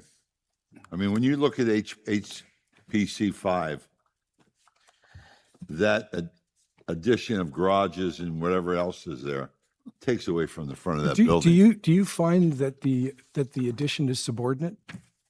Yeah, Okay, you do. yeah. So if you find it subordinate, doesn't that subordination go a long way to meet our requirements? That additions be subordinate? I don't, it could be a garage, it could be 2 extra bedrooms. I mean, to me, it doesn't matter what the purpose of it is. It's the outside, of course, the garage doors. But the fact is, if it's subordinate, then it comes within our ability to approve it.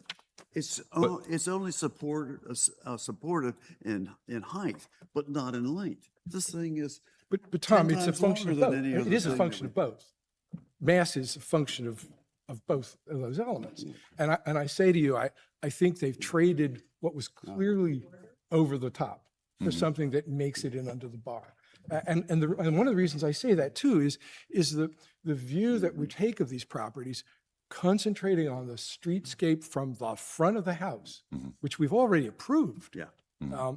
We find at least that part didn't denigrate the status of the structure. Well, okay, so it does the incremental change from massive to now smaller.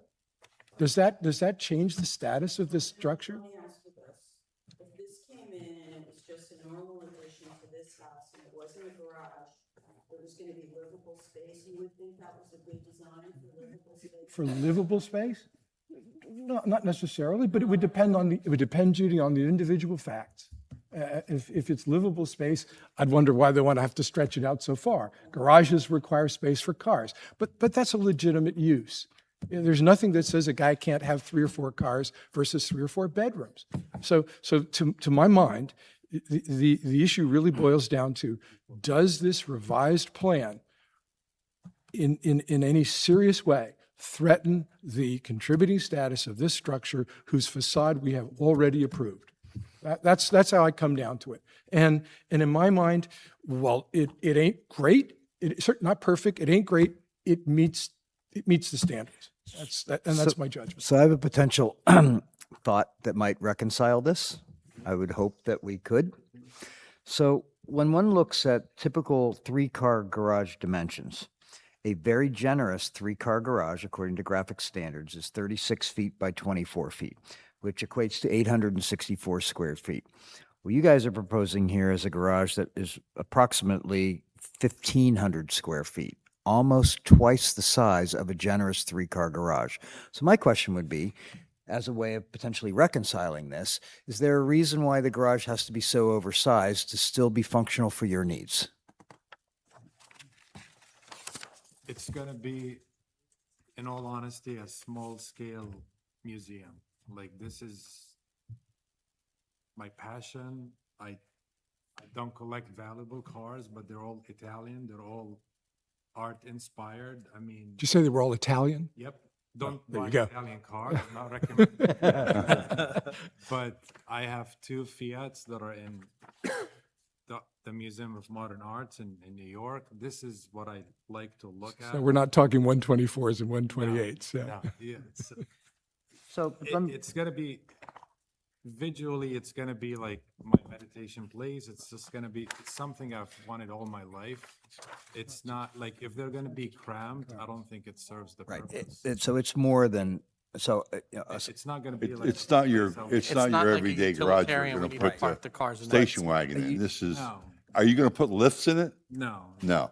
So it'll all be one level of one automobiles? level, I'm not gonna be dropping engines or transmissions. No, not that, but a lot of people put the lift in so they can get one under the No, other. I just want it visually, probably like dark ceilings from the inside. So let me just point out that a typical three-car garage would be 32 by 22, or only 704 square feet. A generous three-car garage would be 864 square feet, which is roughly 20%, 25% bigger. So I'm wondering if we might be able to find some reduced dimensions here that are not more than double the size of a very significantly generous garage. And I'll tell you what I think Yeah.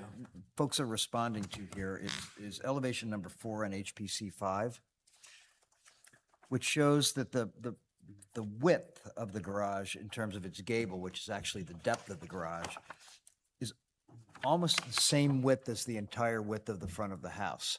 So it seems to me as if that were be able to be shortened by 4 feet, 6 feet, still be quite a generous garage. Instead of it being 48 feet long, maybe you make it 40 feet long. I'm just throwing out some numbers that would still be extraordinarily generous.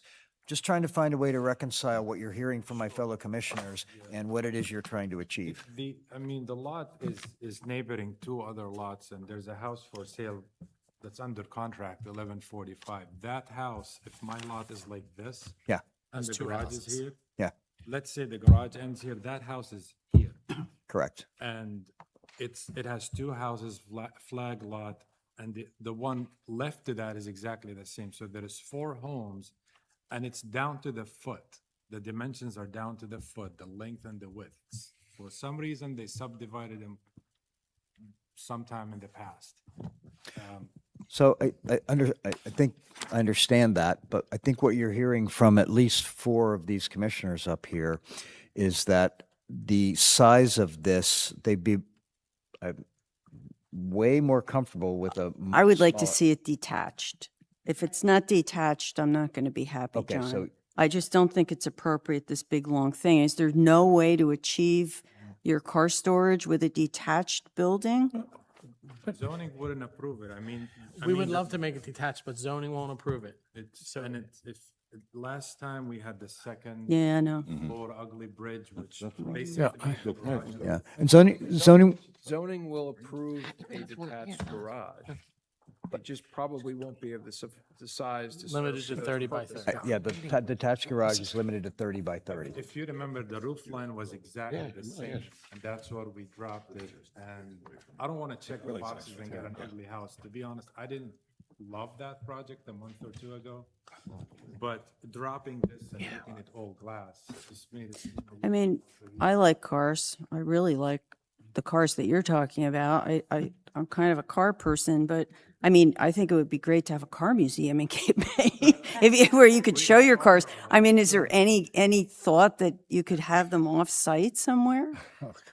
I've been literally pursuing this since 2019. Like I would have definitely. I live in Center City in Philadelphia, and I come here almost every weekend, and I have not seen my cars together since 2017. Like it's.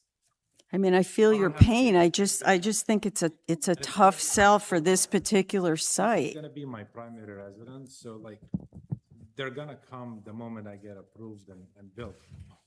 So I have a I que- have a question. I have a question too. Go ahead. Because the HPC doesn't want the house to lose its contributing status, and many of us are feeling that a detached garage is a solution that we would be comfortable with, wouldn't zoning consider that in terms of a variance, that we have a contributing structure, and we feel that a detached garage would be much more sensitive to the authenticity of the home? But And the lot It is is a a- big lot, but I trust honestly all your judgment because you look at these things 1,000 times more than me. But I would love to take you to the lot. It is narrow. That's the other problem. Like if it was wide, there's many more wider lots than mine. It is actually narrow, and it's a little bit challenging to fit a structure like this, like sideways, which was the very original one, but honestly zoning really turned it down quickly. Okay. So here's another thought. Yeah, I think the answer to Janice's question is no. I don't think that this qualifies for a variance because he wants to have a larger detached garage. So, but wait a minute, maybe there's another solution. I would leave that possibility open. I think they're trying to problem solve this to avoid a trip to zoning because they're in the middle of construction. And I think they want to try and, Oh, okay. so the house is currently raised right now. I'm really stuck. Yeah, so, So- and if they have to go to zoning, that's a whole rigmarole that they're looking to avoid. That's why there's all this kind of like Tetris going on of like, here's the breezeway and this and that. There's a way to just go and present this. They probably need relief. I wouldn't foreclose them from getting that relief, but we don't make that call. I don't make that call. So that's an option. So, Mr. Haja, what I'm attempting to do here is, it's clear to me that if we were to take a vote on this, even though I support what you've proposed here, I heard 4 no's. So it's likely you would not be successful this evening. So what I'm searching for is a way to reconcile how you might get what you need and still meet with the commission's approval. So here's a question. Since the detached garage cannot be more than 30 by 30, what if there was a single car attached garage and a 30 by 30 detached garage that was 10 feet away as required by zoning? Because the 2-car garage that you have in here right now is 30 by 30, the 2-car portion. So that might be another solution, is to attach a single car garage and detach the 2-car garage. This thing will attach it. I do. Like we would just do this box. It will check I guess the rules, but I don't know if it's visually nicer and it's like it really, I mean. So I think that the concern that I'm hearing is that even with the hyphen, the garage is so large that it is, in some interpretations, not subordinate.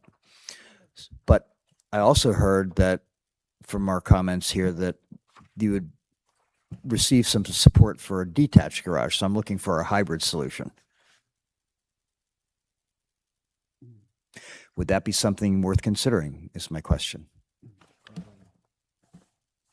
While he's thinking about that, is that something that the people that are concerned with this would even entertain? Because I guess like a fundamental question in here is, if we get rid of this breezeway and we're left with a detached 3-bay garage, is that okay? Or is that a problem in and of itself? Is it the size of the garage, the bays? Because I think that kind of informs how it would be. So this porch hyphen house connection, if it wasn't for the zoning issue to get a zoning permit, we would gladly remove that and just have a separate building, but that doesn't let us Very proceed. visible, I think. This was approved. This plan was approved Correct. by us. Right. So this plan with the detached garage, I would say sure. And if The size is designed, we would just lose the breezeway, the hyphen. You get what I'm saying though, Judy? Connection. Because like if, I don't think it's kind of not like he would take 1 bay. So I think whether they do this is based on, and it's not, we don't have to find our way to yes too. I'm just trying to see if there's any consensus on an alternative. Would you be okay with eliminating the breezeway but preserving a Could I detached actually garage in that form? ask a I think, wouldn't you proposing, Adam, to make it like the blue pig, almost like glass, like? Well, it is, we made it a big glass So it block wouldn't be like box. just like. It would be like, open It would all. be nice glass, like. Detached, I wouldn't have a problem with it because it's detached from the. Right, it's not an addition. Your concern is its attachment to the, yeah. Like even glass you would treat glass attachment the same as a. Okay, so the restraint against that is the zoning requirement. So No, I understand. Understood. I'm trying to seek a solution for these guys, right? So let- That's one solution, is to go back to zoning and say, hey, we'd like this to be a non-conforming detached garage that exceeds the 30 by 30 limit. So that's one option, right?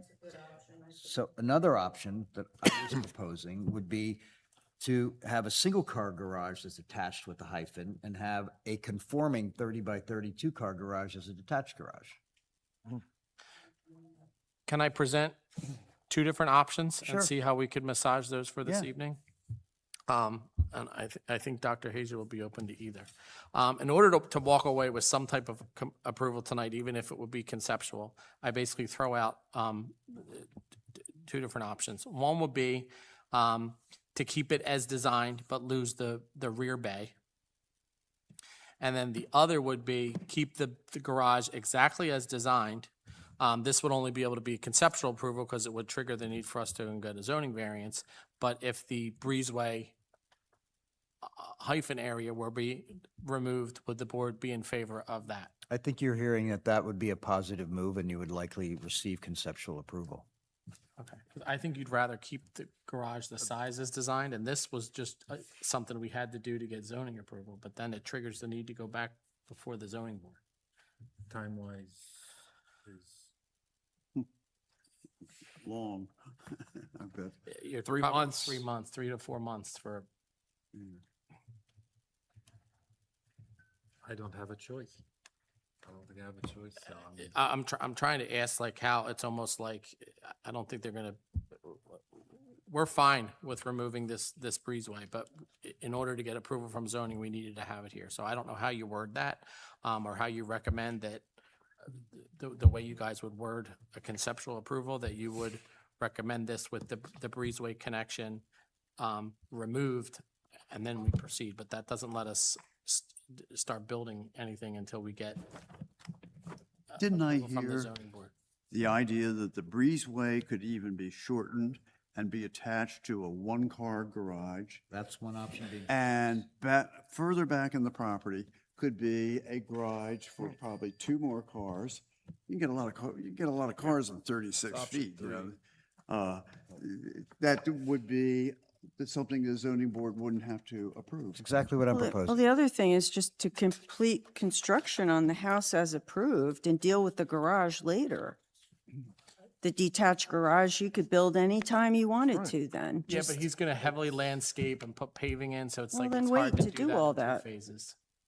But the house will be done. Major cost implications. a lot of reasons.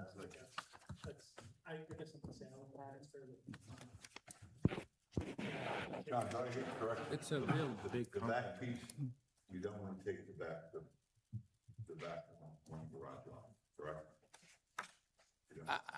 I think he's, I mean, I would shave a couple feet, I mean, something, but I don't know I that- would almost I say don't we know could if take 6 feet out of this building, we could take 4 feet out of the main garage, 2 feet out of the back garage, but I still don't think that's gonna get us. So that would be the first question. If they significantly reduce the size of the 3-car garage and attached it with the 6 feet off. breezeway, would that meet with your approval? I'm sorry, I just think it's a bad plan. Maybe this isn't the right property for this particular use to have cars stored there. It's just, Okay, so now let's go to the second option, would be a breezeway. that's just me. I I mean, understand. A breezeway to a single attached garage with a conforming to zoning 30 by 30 detached garage. How is that settle with folks? I would go for that. I like, yeah, I guess I'd have to see it. Uh-huh. and conceptually. I mean, the whole thing would have to look a lot shorter than this. Comment on shrinking the 3. So like, can I- 4 and 2 feet or Sure, whatever. we could ask for Let- more comments. Let me be full transparent and ask how you would feel. If we removed the back bay and just kept the 30 by 30, got approval from you fine folks tonight, if the client decided in the future that it's worth it to go back to this, but removing the connection, could we come back again with a revised plan? I don't understand the question. Could you repeat it, please? Just trying to get the same. In order to walk away with an approval so they could start building tonight, basically if we leave the connection, the breezeway connection, and only do the main section of the garage, not the back bay. As a 30 by 32 car garage. Correct, basically the 30 by 30 portion. Hmm? Say we're going to remove the bay all the way at the back, that's a single car garage. Yep. So just this piece is coming off. Yeah, so Judy, just put a big X over that. Take that off, right? That would allow us to proceed and move forward. And then if he decides that he really wanted the larger garage, we would have to go before the board to remove this and put this back. But what would the other members say if we shrink the length? That sounds, I mean, Does that change anyone's So, opinion? if so we we can check this pretty quickly. So I have a question. That would be preferable to you than doing a breezeway to a single car garage with a two-car garage as a detached garage. Is that accurate? You'd like to do, what you would prefer would be this, just lopping off for now the third garage Correct. bay. Is that correct? So it's just removing the third bay. Okay.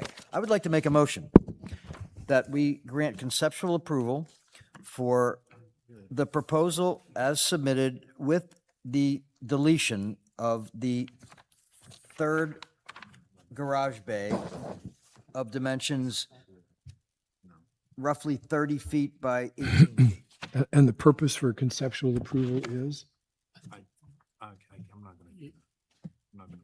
gonna. I'm sorry, Their intention to go somewhere else? You don't want to do that. No. Oh, you don't want to do that? Okay. Yeah, I was going to say, Never I mind, don't, sorry. I don't think that's what we should be doing anyway. I have to be honest, because, you know, if we're troubled, let's assume for the sake of argument, we somehow pass here the idea that 30 by 30 two bay garage, right? And they come back a year from now and say, I want to add now that other bay. What we found quote unquote objectionable now, why would that be any less objectionable then? Well, to some of us, it Because isn't they're adding objectionable. One bay garage. I don't understand why I guess, while I may have reservations about the big 3-car garage, I think they've made an amazing attempt. I have to give them credit for that, to shrink this thing to something that's visually, much better. I still think there's a problem in the scale in these things. These are What, I Kevin? think there's a problem in the scale. These are two different scales we're looking at. The rendering and the floor plan are two different scales. One's 1 foot equals 20 feet, 20 feet, I think it is. And the other one's 1/8 of an inch equals 1 foot. I think the picture that we're looking at, the rendering of the garage is longer than it actually is. I think it's closer to what you see on the floor plan. I think there's two different scales at work here. But anyway, going back to the original, I don't know what the basis for turning down the 3-car garage is. It complies. It fits with zoning. It is not visible from the street. It is, as much as I may not like the garage being huge, it's a big carriage house. And, I don't see I don't see what our basis for objection is. So procedurally, think you can Tom- make, I you can think make Tom that made- motion and we can vote on it. I think Tom made the case for it. So we're all here tonight and alternates do not vote. Correct. And I'm sorry for that. So I would make the motion that we approve this as submitted. I'll second that motion. Okay, we have a roll call vote, please. Mr. Carroll, Yes. Ms. Pasagno, Ms. Wilson Shriddick, No. Mr. Stevenson, No, and I do appreciate the fact that they did lower it, but we're seeing more and more of these big train additions coming in, which is entirely changing the streetscape of this community. I mean, these little homes with these big things now. And I think that most of the members of this commission were looking very favorably on if you did separate it. And, it was kind of an idea, hey, maybe we should run with that. And I think that would be better, to go along with next. Can we continue with the roll call vote, please? Ms. Decker, Mr. Testa, Yes. Mr. Becker, Yes. Motion- I changed my vote. I had it backwards where you're supposed to vote yes when you mean. You're voting no. You're voting no. Voting no. Okay, so the motion failed. So now Kevin, that answers your question. Now we can discuss an alternative motion. So what we just, did you follow what just happened? Yes. Okay, great. So what would you propose we would consider at this point? The building as designed, the garage portion as designed, but removal of the breezeway hyphen house area, so it's two distinct separate buildings. The main building is already approved, and the garage, the size and shape as proposed, but no breezeway. As submitted without the breezeway. Correct. And because that would require zoning, that would be conceptual. Correct. I'll be happy to make that motion. So the motion that I would making is that, John, before we make the motion, if you were to take that third section off and eventually put it back 2 years, put it detached, is that? well, that's what Motion Kevin was attaches- raising before, that's actually just protracting the problem. Right, but this motion does detach it. Correct. So I think the motion that I am making, that our applicant has requested, is approving the three-car garage as designed but detached, thereby eliminating any construction of the breezeway. This motion being for conceptual approval, For conceptual approval. because we know where it has to go. Do I hear a second? I'll second the motion. Any further discussion? Okay.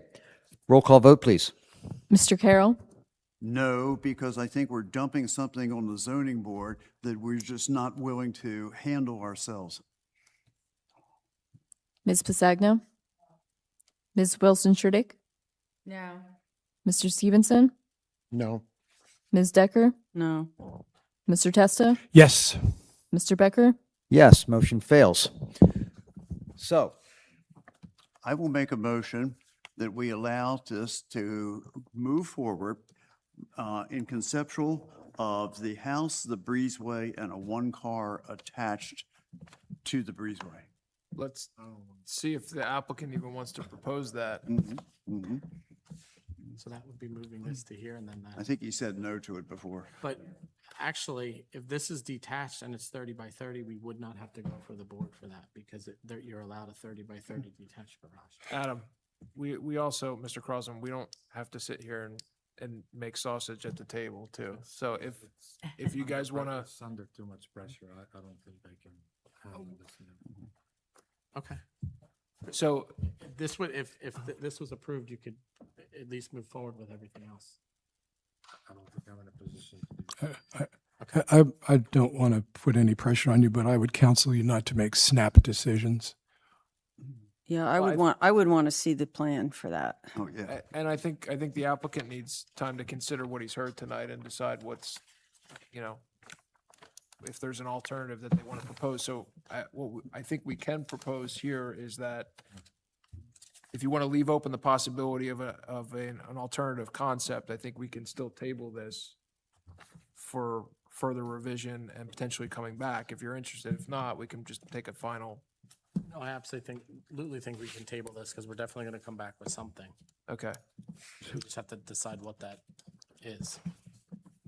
So I will move then to table this application. I will second. Roll call vote, please. Applicant waives the time for decision. Sorry. Yes. Mr. Carroll, Yes. Ms. Pasagno, Yes. Ms. Wilson Tredick, Yes. Mr. Stevenson, Yes. Ms. Decker, Yes, I would just like to add that It's a motion to table. when this was originally approved, the house, you had an approval from this board, but you changed your mind and added the garage. So the problem is really with the applicant because we did approve the addition to the house. Thank you. Mr. Testa, I'm sorry, was I called? Yeah, the answer is yes. Mr. Becker, Yes, motion carries. Thank you, everybody. Thank you. Okay, our next application, please, is, and I will probably mispronounce this.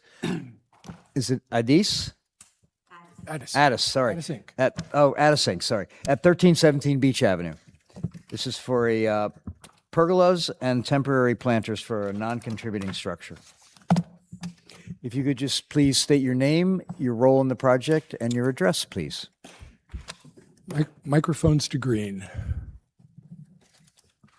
My name is Francesca Santoro. I'm President and CEO of Addis Inc. and affiliated properties.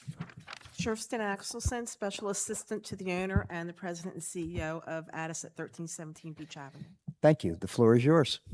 Thank you, Mr. Chairman and members of the board. We're here to request approval, final conceptual approval for the pergolas located at 1317 Beach Avenue.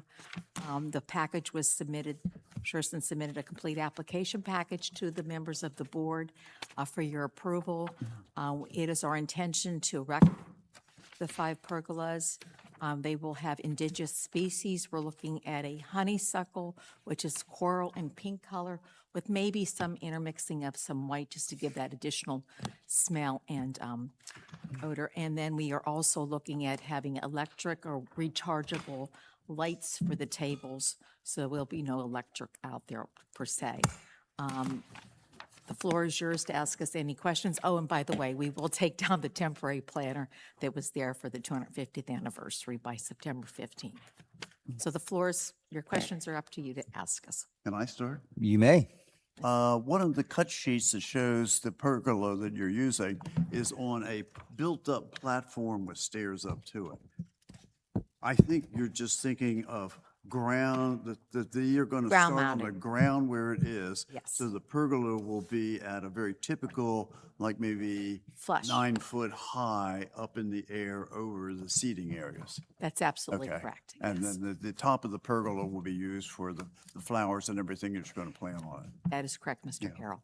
So I'd just like to remind folks that this was approved conceptually at our May meeting. And, Okay. and may I say, it was also approved by the planning board on July 28th. Correct. Yes. Thank you. So do we need to go around the room, or just does folks have questions or comments?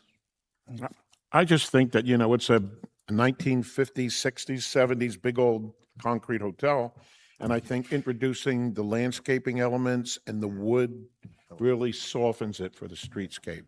Thank you, Mr. Stevenson, and that's what we're trying to accomplish by kind of the monolithic look of the building to soften it with plantings and everything. We know you have other things coming up with respect to your properties, but this one's an easy one. You moved from the conceptual to make a better arrangement on Beach Avenue and accommodate your guests. So I think that was a successful, simple move. The only recommendation I would make is that, where it's placed, it's tucked in, it's not going to be obtrusive to the neighbors in terms of lighting, but you do have to be considerate of the dark sky initiative. So as you put lighting out there, it usually is facing down, not up. And just make sure as you deal with your lighting plan that you take care of that. Mr. Hammer, we will take that into consideration. Right now, we're just looking at tabletop lights. These with are just the actual little, tables. things on the They table. submitted all those lighting Your fixtures. cut sheet show. There is a point, you do mention in the application, LED warm. So warm has got to be below 3K, right? 2,700. Ta-da. There you go. So I'd like to entertain a motion from somebody. I will make that motion Second the motion. And the motion is? to approve the application as presented. So moved by Mr. Carroll, seconded by Mr. Testa. Roll call vote, please. Mr. Carroll, Yes. Ms. Basagno, Yes. Ms. Wilson Schuerdick, Yes. Mr. Stevenson, Yes. Ms. Decker, Yes. Mr. Testa, Yes. Mr. Becker. Yes, motion carries. Thank you. I want to thank you on behalf of Mr. George Andy as well. He could not be here this evening, but thank you very much. Thank you. Why'd you wait so long out there? We were doing work, believe me. Thank you very much. Have a good Thank evening. you. You too. Moving on, our next application is Aylmer at 520 Elmira Street, non-contributing property with pavers, steps, and shower enclosure, including new railings. Welcome back. Good evening. How are you? If you could just please introduce yourself, your role in the project, and your address, please. My name's Andrew Mormilly with Major League Lawn Care. I'm the contractor on the project. And have you been authorized to speak on behalf of the owner? Yes. We have that in writing. Great. Just a quick reminder to everybody that we approved this conceptually at our June meeting. Floor is yours. Thank you. So I am seeking final approval for this.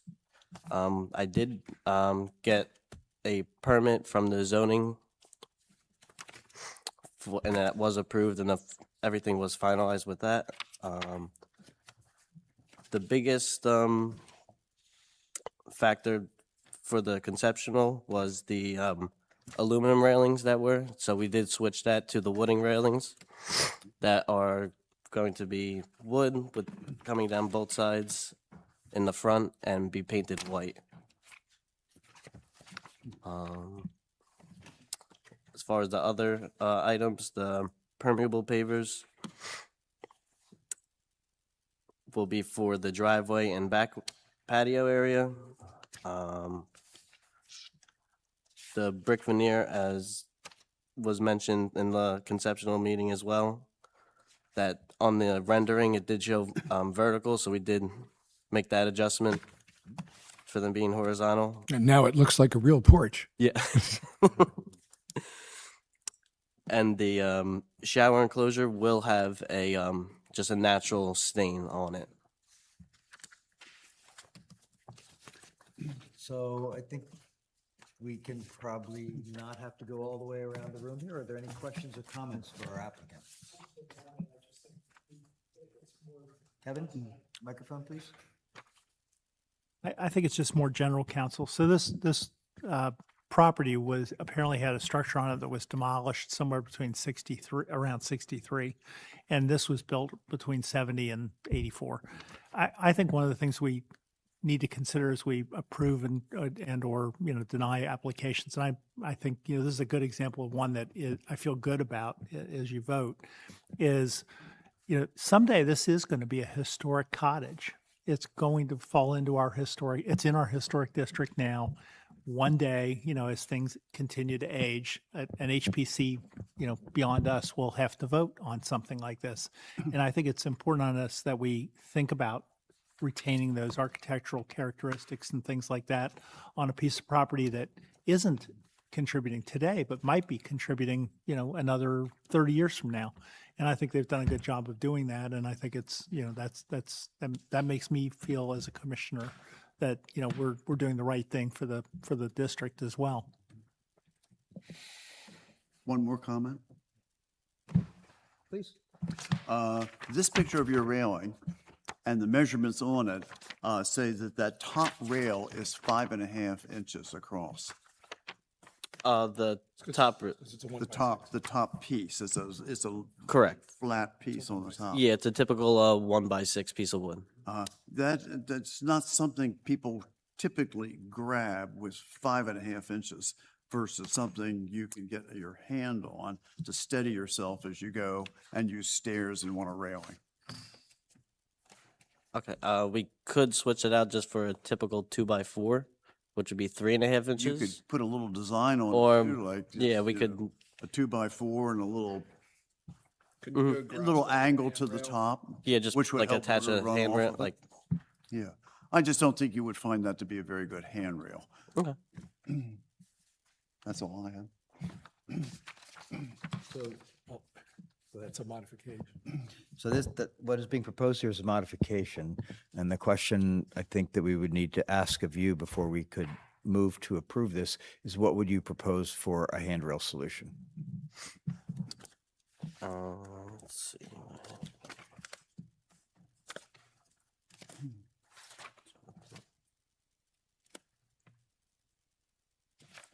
Yeah, I mean, like I said, the simplest modification would be to switch that from a typical 1x6 to a typical 1x4, which would be 3.5 inches. I think what Mr. Carroll was proposing was that you try to give it some contour, if I'm Okay. getting the gist of this right. In Yeah, other words, okay. it'd be a design that would have more contour than just rectangular, and it would tend to flow water off the top. If I get that right? A 2x4 that is cut to be angled at the top, which gives you a place for a hand to kind of wrap over this. That's all it needs. And then, and it would help it drain too. So you're suggesting a bevel, for example, of a 2x4? Yeah. So the top of it is going to look like that kind of an angle and underneath. I don't draw pictures But as if he, good as John does. but if he Well, bevels. John's drawing a picture for you. But John's drawing I something do more a like, railing profile. that's, see, I know, you're looking like, wow, no one ever asked for that. Yeah. see, one of the things I'd like to, I'd like, it should, and one of the things we ought to do here is, I'd like to connect what's going on here to what Kevin just said, which is, when you're making, and this is a non-contributing house, and you're not really going to be required to do a lot of emulation, but the more you strive to make an improvement have the appearance of something that we use in judging contributing properties, adds to the quality of the structure, adds to the view. And John is busy sketching lots of different things, but I would propose that you get away from that simple rectangular, whether it's 5 inches or 3.5 All it inches. would be is you would take either your 2x4 or 2x6 and run it through a saw so that you get a beveled top. Okay, yeah. That sheds water and it has a little more profile to it. It's easier to grab. Yeah, we could Make sense? definitely, So basically all you're asking for is a beveled Yes. top surface on the railing. Is that correct? Okay. Not a 5-inch board. So using a nominal 2x4. Yeah. Okay. Okay, would you like to make that motion? So I would make a motion to grant final approval here, but with the condition that the wood railing have a top rail beveled as we've just discussed with a profile to it. As a nominal 2x4. Yeah, and that condition would be satisfied by you submitting that to the review committee for its approval. Johnny, you saying 2x4 or 1x4? Well, I it's think two, he's- it's a nominal To one. get a bevel, you're gonna need Yeah, you're a gonna- full you would inch and a need half a 2x, dimension. You're gonna need a 2x4. Something you grab. But it's gonna be a 2x4 bevel, correct? You're not gonna get a bevel out of a 1x4. It'll be too flimsy, right? yeah, This, Yeah. is it, what's on here is a 1x6? correct. Yep. So he's saying a 2x4 with a beveled cap, so that the actual exposure on the vertical side of it will be probably an inch. Maybe a little. Yeah, the side would probably be, like you said, between 3/4 and an inch, give or take. Right, so you'll Yeah, bevel it, the bevel will be about a half an inch in. correct. height. I'm not sure whether that requires a Doesn't condition. matter. It's not a condition. So I think what we're saying is, what I heard the motion is approved as submitted with the condition that the top rail be a beveled top 2x4 to be approved in the review commission, by the review committee on a Tuesday morning. Okay, so is that just, That is a You don't condition. have to come back here. You don't have to make come that back. No, no, you- modification, send it to the, It has to be approved by the review committee on a Tuesday morning. so Okay, it's submitted yeah. After. Okay. And in fact, if there are any available times tomorrow, you could even come tomorrow with a little sketch and show it to us and we could approve it. okay. You just need to check with the secretary to see. Oop. Got me with that one. You Much just as need- I know you'd like to do that. Not really. Yeah, yeah. So all you would need to do is check with the secretary to see if there's an available slot tomorrow morning. Okay, Otherwise, you just have to wait till next Tuesday. all right, perfect. Okay? So motion has been made by Mr. Testa, Hopefully believe. Seconded by somebody. seconded by Mr. Carroll. Roll call vote, please. Mr. Carroll, Yes. Ms. Basagno, Yes. Ms. Wilson Sherdick, Yes. Mr. Stevenson, Yes. Ms. Decker, Yes. Mr. Testa, Yes. Mr. Becker. Yes. Thank you. Thank you very much. You're welcome. Thank you. So moving on to the discussion portion of our meeting, you may recall that at our alignment workshop, we had a significant discussion about two things with regard to our applications. One is revising our application packet, which is going to be in the works shortly, but more immediately, starting in September, having submission deadlines for our applicants as produced in the document by our solicitor for this public notice that would require for submission deadlines to occur 2 weeks prior to the scheduled HPC meeting, and then ensuring that the completeness of those submissions are fully complete by 1 week before our meeting. And then there are some provisions in here, because you all saw this, about holidays, when there's a Monday holiday. Does anybody have any questions or comments about this? So I would like to entertain a motion to approve this, I would like to make a statement about it. please. I think that this is, it's a formalization. It's something that has proven itself to be really necessary, given the volume of the applications, given the variation in the applications. And although I do have, and I'm fully supportive of the policy, I just want to point out that it puts it shifts a lot of burden to the review committee to be sure that we've got completion here. And that's something that they're already very busy doing what they do. So that's, thanks for taking that on. I would have phrased it a little differently, but you're taking it on, so. We'll do our best, yes? And if anybody else would like to join us on Tuesday mornings, you're more than welcome. A third person would be quite welcome. Judy, would you like to do this? Yeah. Wow, thank you. That's good, because we should have a functioning review committee of 3. That is wonderful. And that'd be nice to regularly have that happen. And I'll step in for you when you're not there. Oh, Judy, thank you so much for that. So we usually convene at 9 o'clock, not 8:30. Oh. Yeah, so it gives you a little travel time. So we need a motion for this? So yes, I policy? believe we do. Okay, so I'll move to adopt the policy as presented here to the meeting. I'll second. So moved by Mr. Testa, seconded by Ms. Decker. Roll call vote, please. Mr. Carroll, Yes. Ms. Bisagno, Yes. Ms. Wilson Shudik, Yes. Mr. Stevenson, Yes. Ms. Decker, Yes. Mr. Testa, Yes. Mr. Becker. Yes. I have one more discussion item, and that is that I met with Stephen Smolin this weekend because he was here in town working on the historic design standards that are almost complete in terms of draft form for West Cape May. And the purpose of it was to just review his proposal, which you all saw, which we approved at our last meeting. And we there afterwards met with the city manager this morning, and he was given a purchase order to begin this work. And the priority currently is to identify all the properties that potentially would be included in a amended historic district map to ensure that we have property reports for all of those. It appears as if we have money in the budget to do that in 2026. And then subsequent to that, he will begin to work on the other items that we all talked about that are included in his proposal on an annual basis, which would start with a budget proposal that I'll need to make based upon his estimate of what each of these tasks will cost, so that I could submit that to the city manager for HPC's budget for his portion of our consulting work in mid-September. So that's just an update. And John, about how many properties do you think he's going to have to do to get the map complete? So I believe that the inclusion was, if I remember the number from a year and a half ago, I think it was 86, somewhere in there. But the number that are actually going to need new property reports is fairly minimal. Yeah, for the map. For the map, Judy. Just the map portion. If any. If any. It may not be any. There may not be any. Correct. But he's also, Just going to confirm that, so we don't have any. we're going to lock this down. Yeah, Yep. we want to lock it down before Yep. we go public. Okay.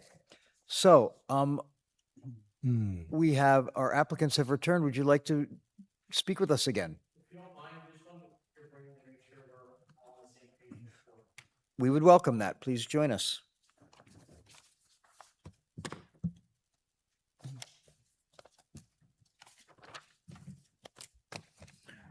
Write that down so I can look it up. We appreciate you taking the time again. So we talked about this in the parking lot. I'm a little confused because what Dr. Hayes is thinking he would be fine with is the removal of the breezeway hyphen house section altogether. But I think we voted on that and it was not approved. Correct. That is correct. Does that mean we can't come back with that as an option?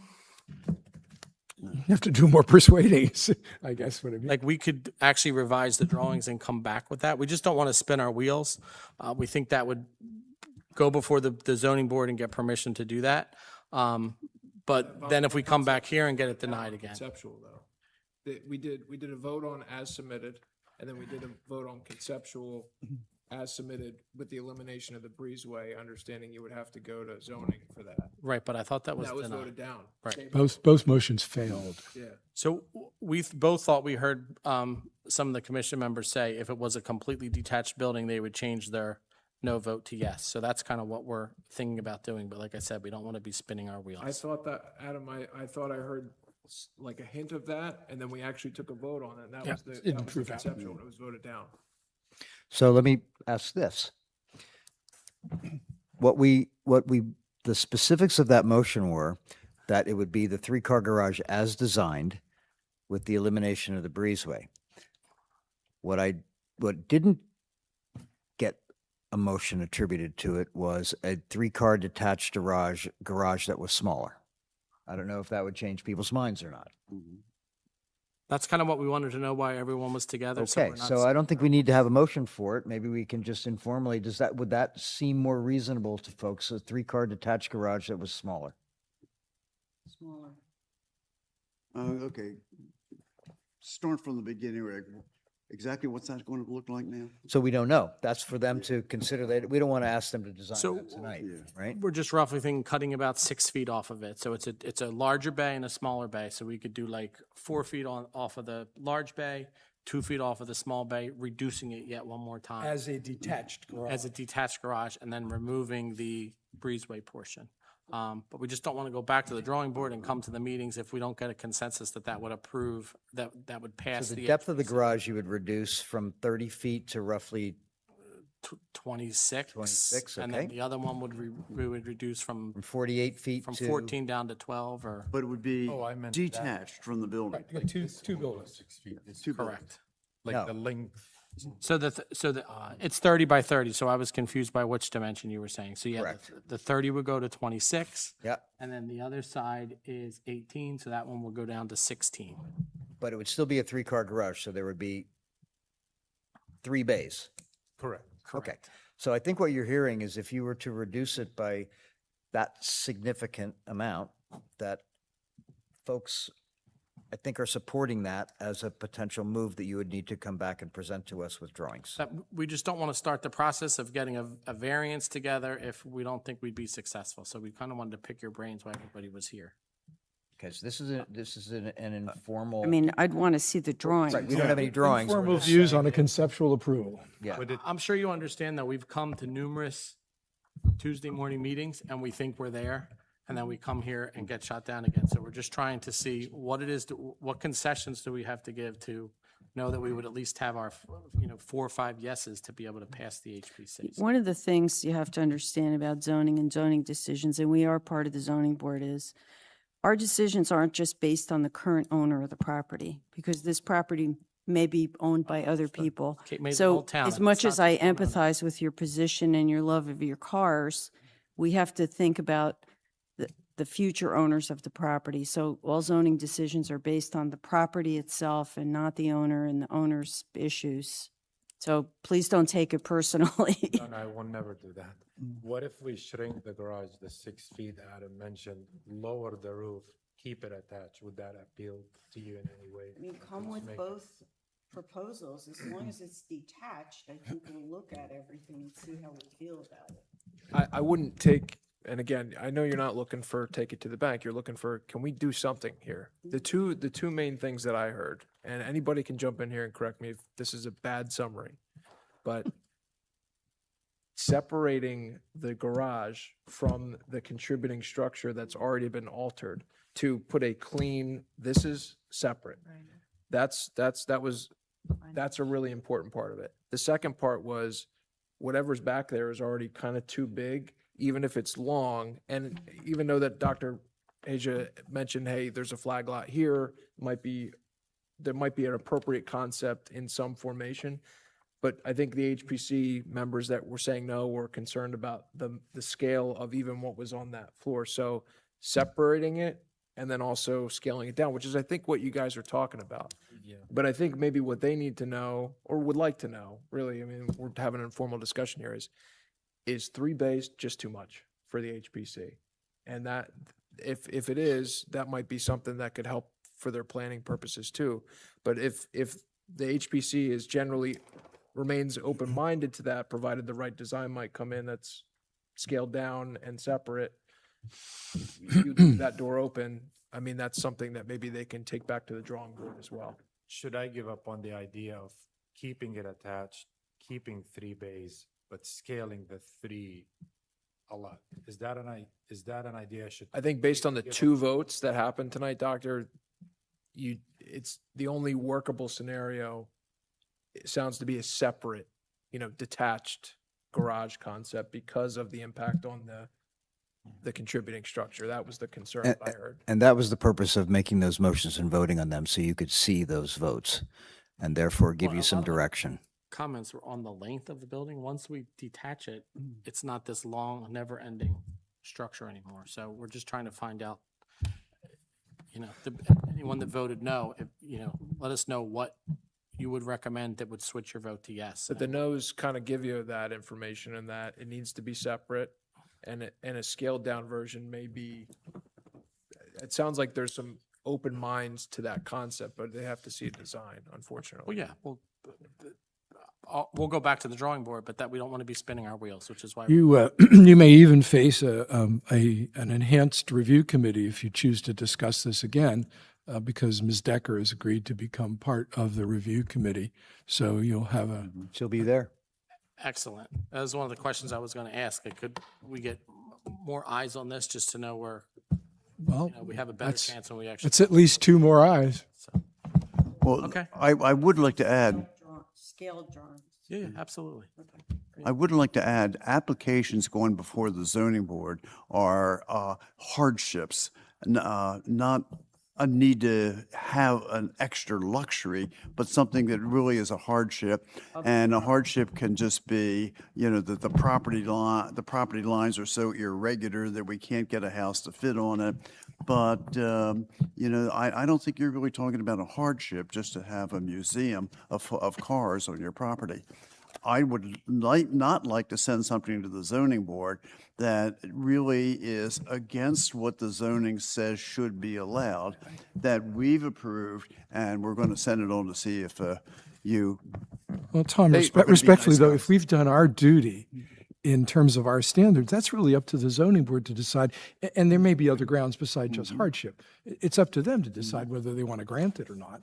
As long as you feel comfortable that we've done what the standards say we're supposed to do, I don't think we should anticipate. I think our standards should also be in line with the zoning We- and not send things to them It's that funny, the other time. you just- clearly are. We'd You also said, be, you said to out me of the zoning. pools, you said to also me be pools open should to be a- allowed, but zoning does allow them. which sounds like the members might not be in favor of anyway, but our original design we had a while back had a pergola connecting Yeah. the main house to the Yeah. garage. Dr. Hazel would be more, we actually were looking at inspiration pictures that looked excellent, but some of the commission members are saying we definitely want it 2 distinct buildings. So I don't know that you necessarily like a pergola connection. That would be our hardship because the zoning code doesn't interpret a pergola. They want a conditioned connection. So it would, that would be our hardship if we did have a pergola. But if we can't get it approved by HPC, we're spinning our wheels. So.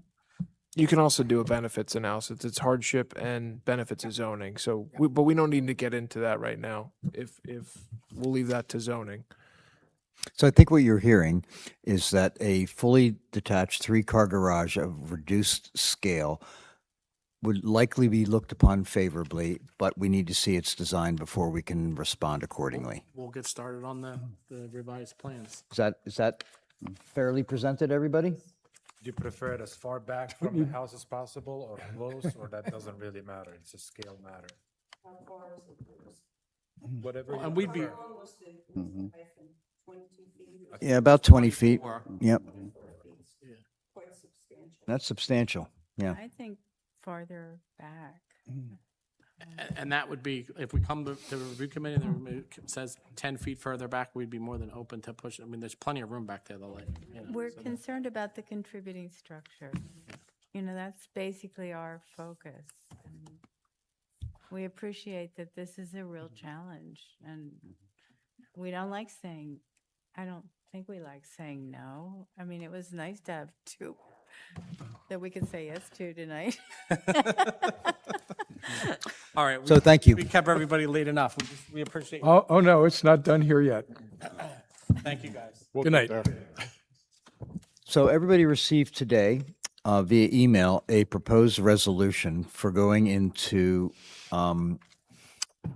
closed session. So everybody's aware of this, correct? So I would like to propose a motion that we go into closed session and remove ourselves to the council chambers and then come back and adjourn our meeting. I'll just note for the record, we don't anticipate taking any formal action when we get back from closed session. We're just going to have a discussion about the pending litigation status of that. Fair enough. We can't have a closed session here? There are some issues associated with that. Okay. Okay, so All right, Do I hear a motion? I'll make the motion that we go into closed session as proposed.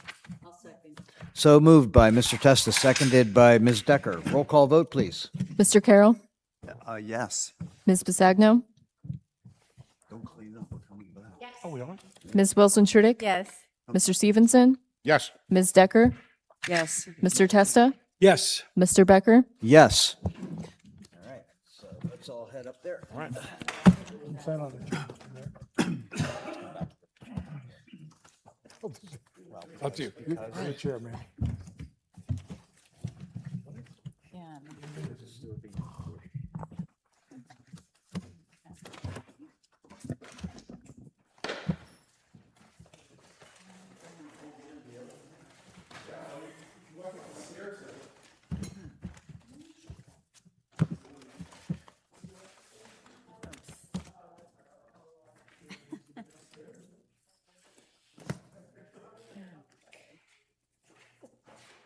Oh, that's okay,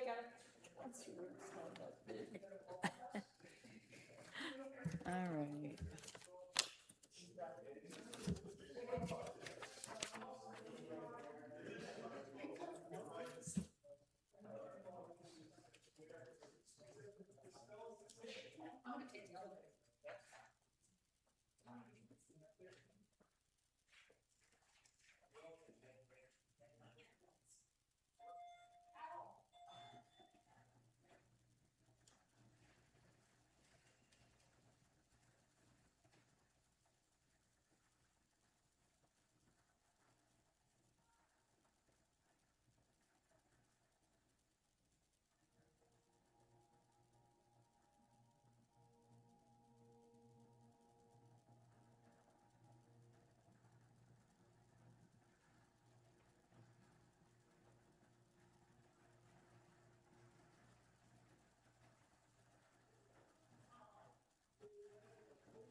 so it's an appeal, right? I mean, it's just, it's an appeal. And a fair amount of trial court discretion. Yeah. They can't find the fact. No, there's deference and all that, so that's why I think it's. I'll put my mic degree. All right. All right. Let's get everybody back.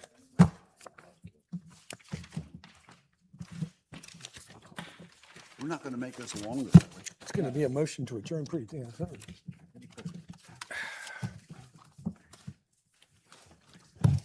And I said to Jeannie, this would be a really short one. Yeah. We only have 4 applications. I know, I just.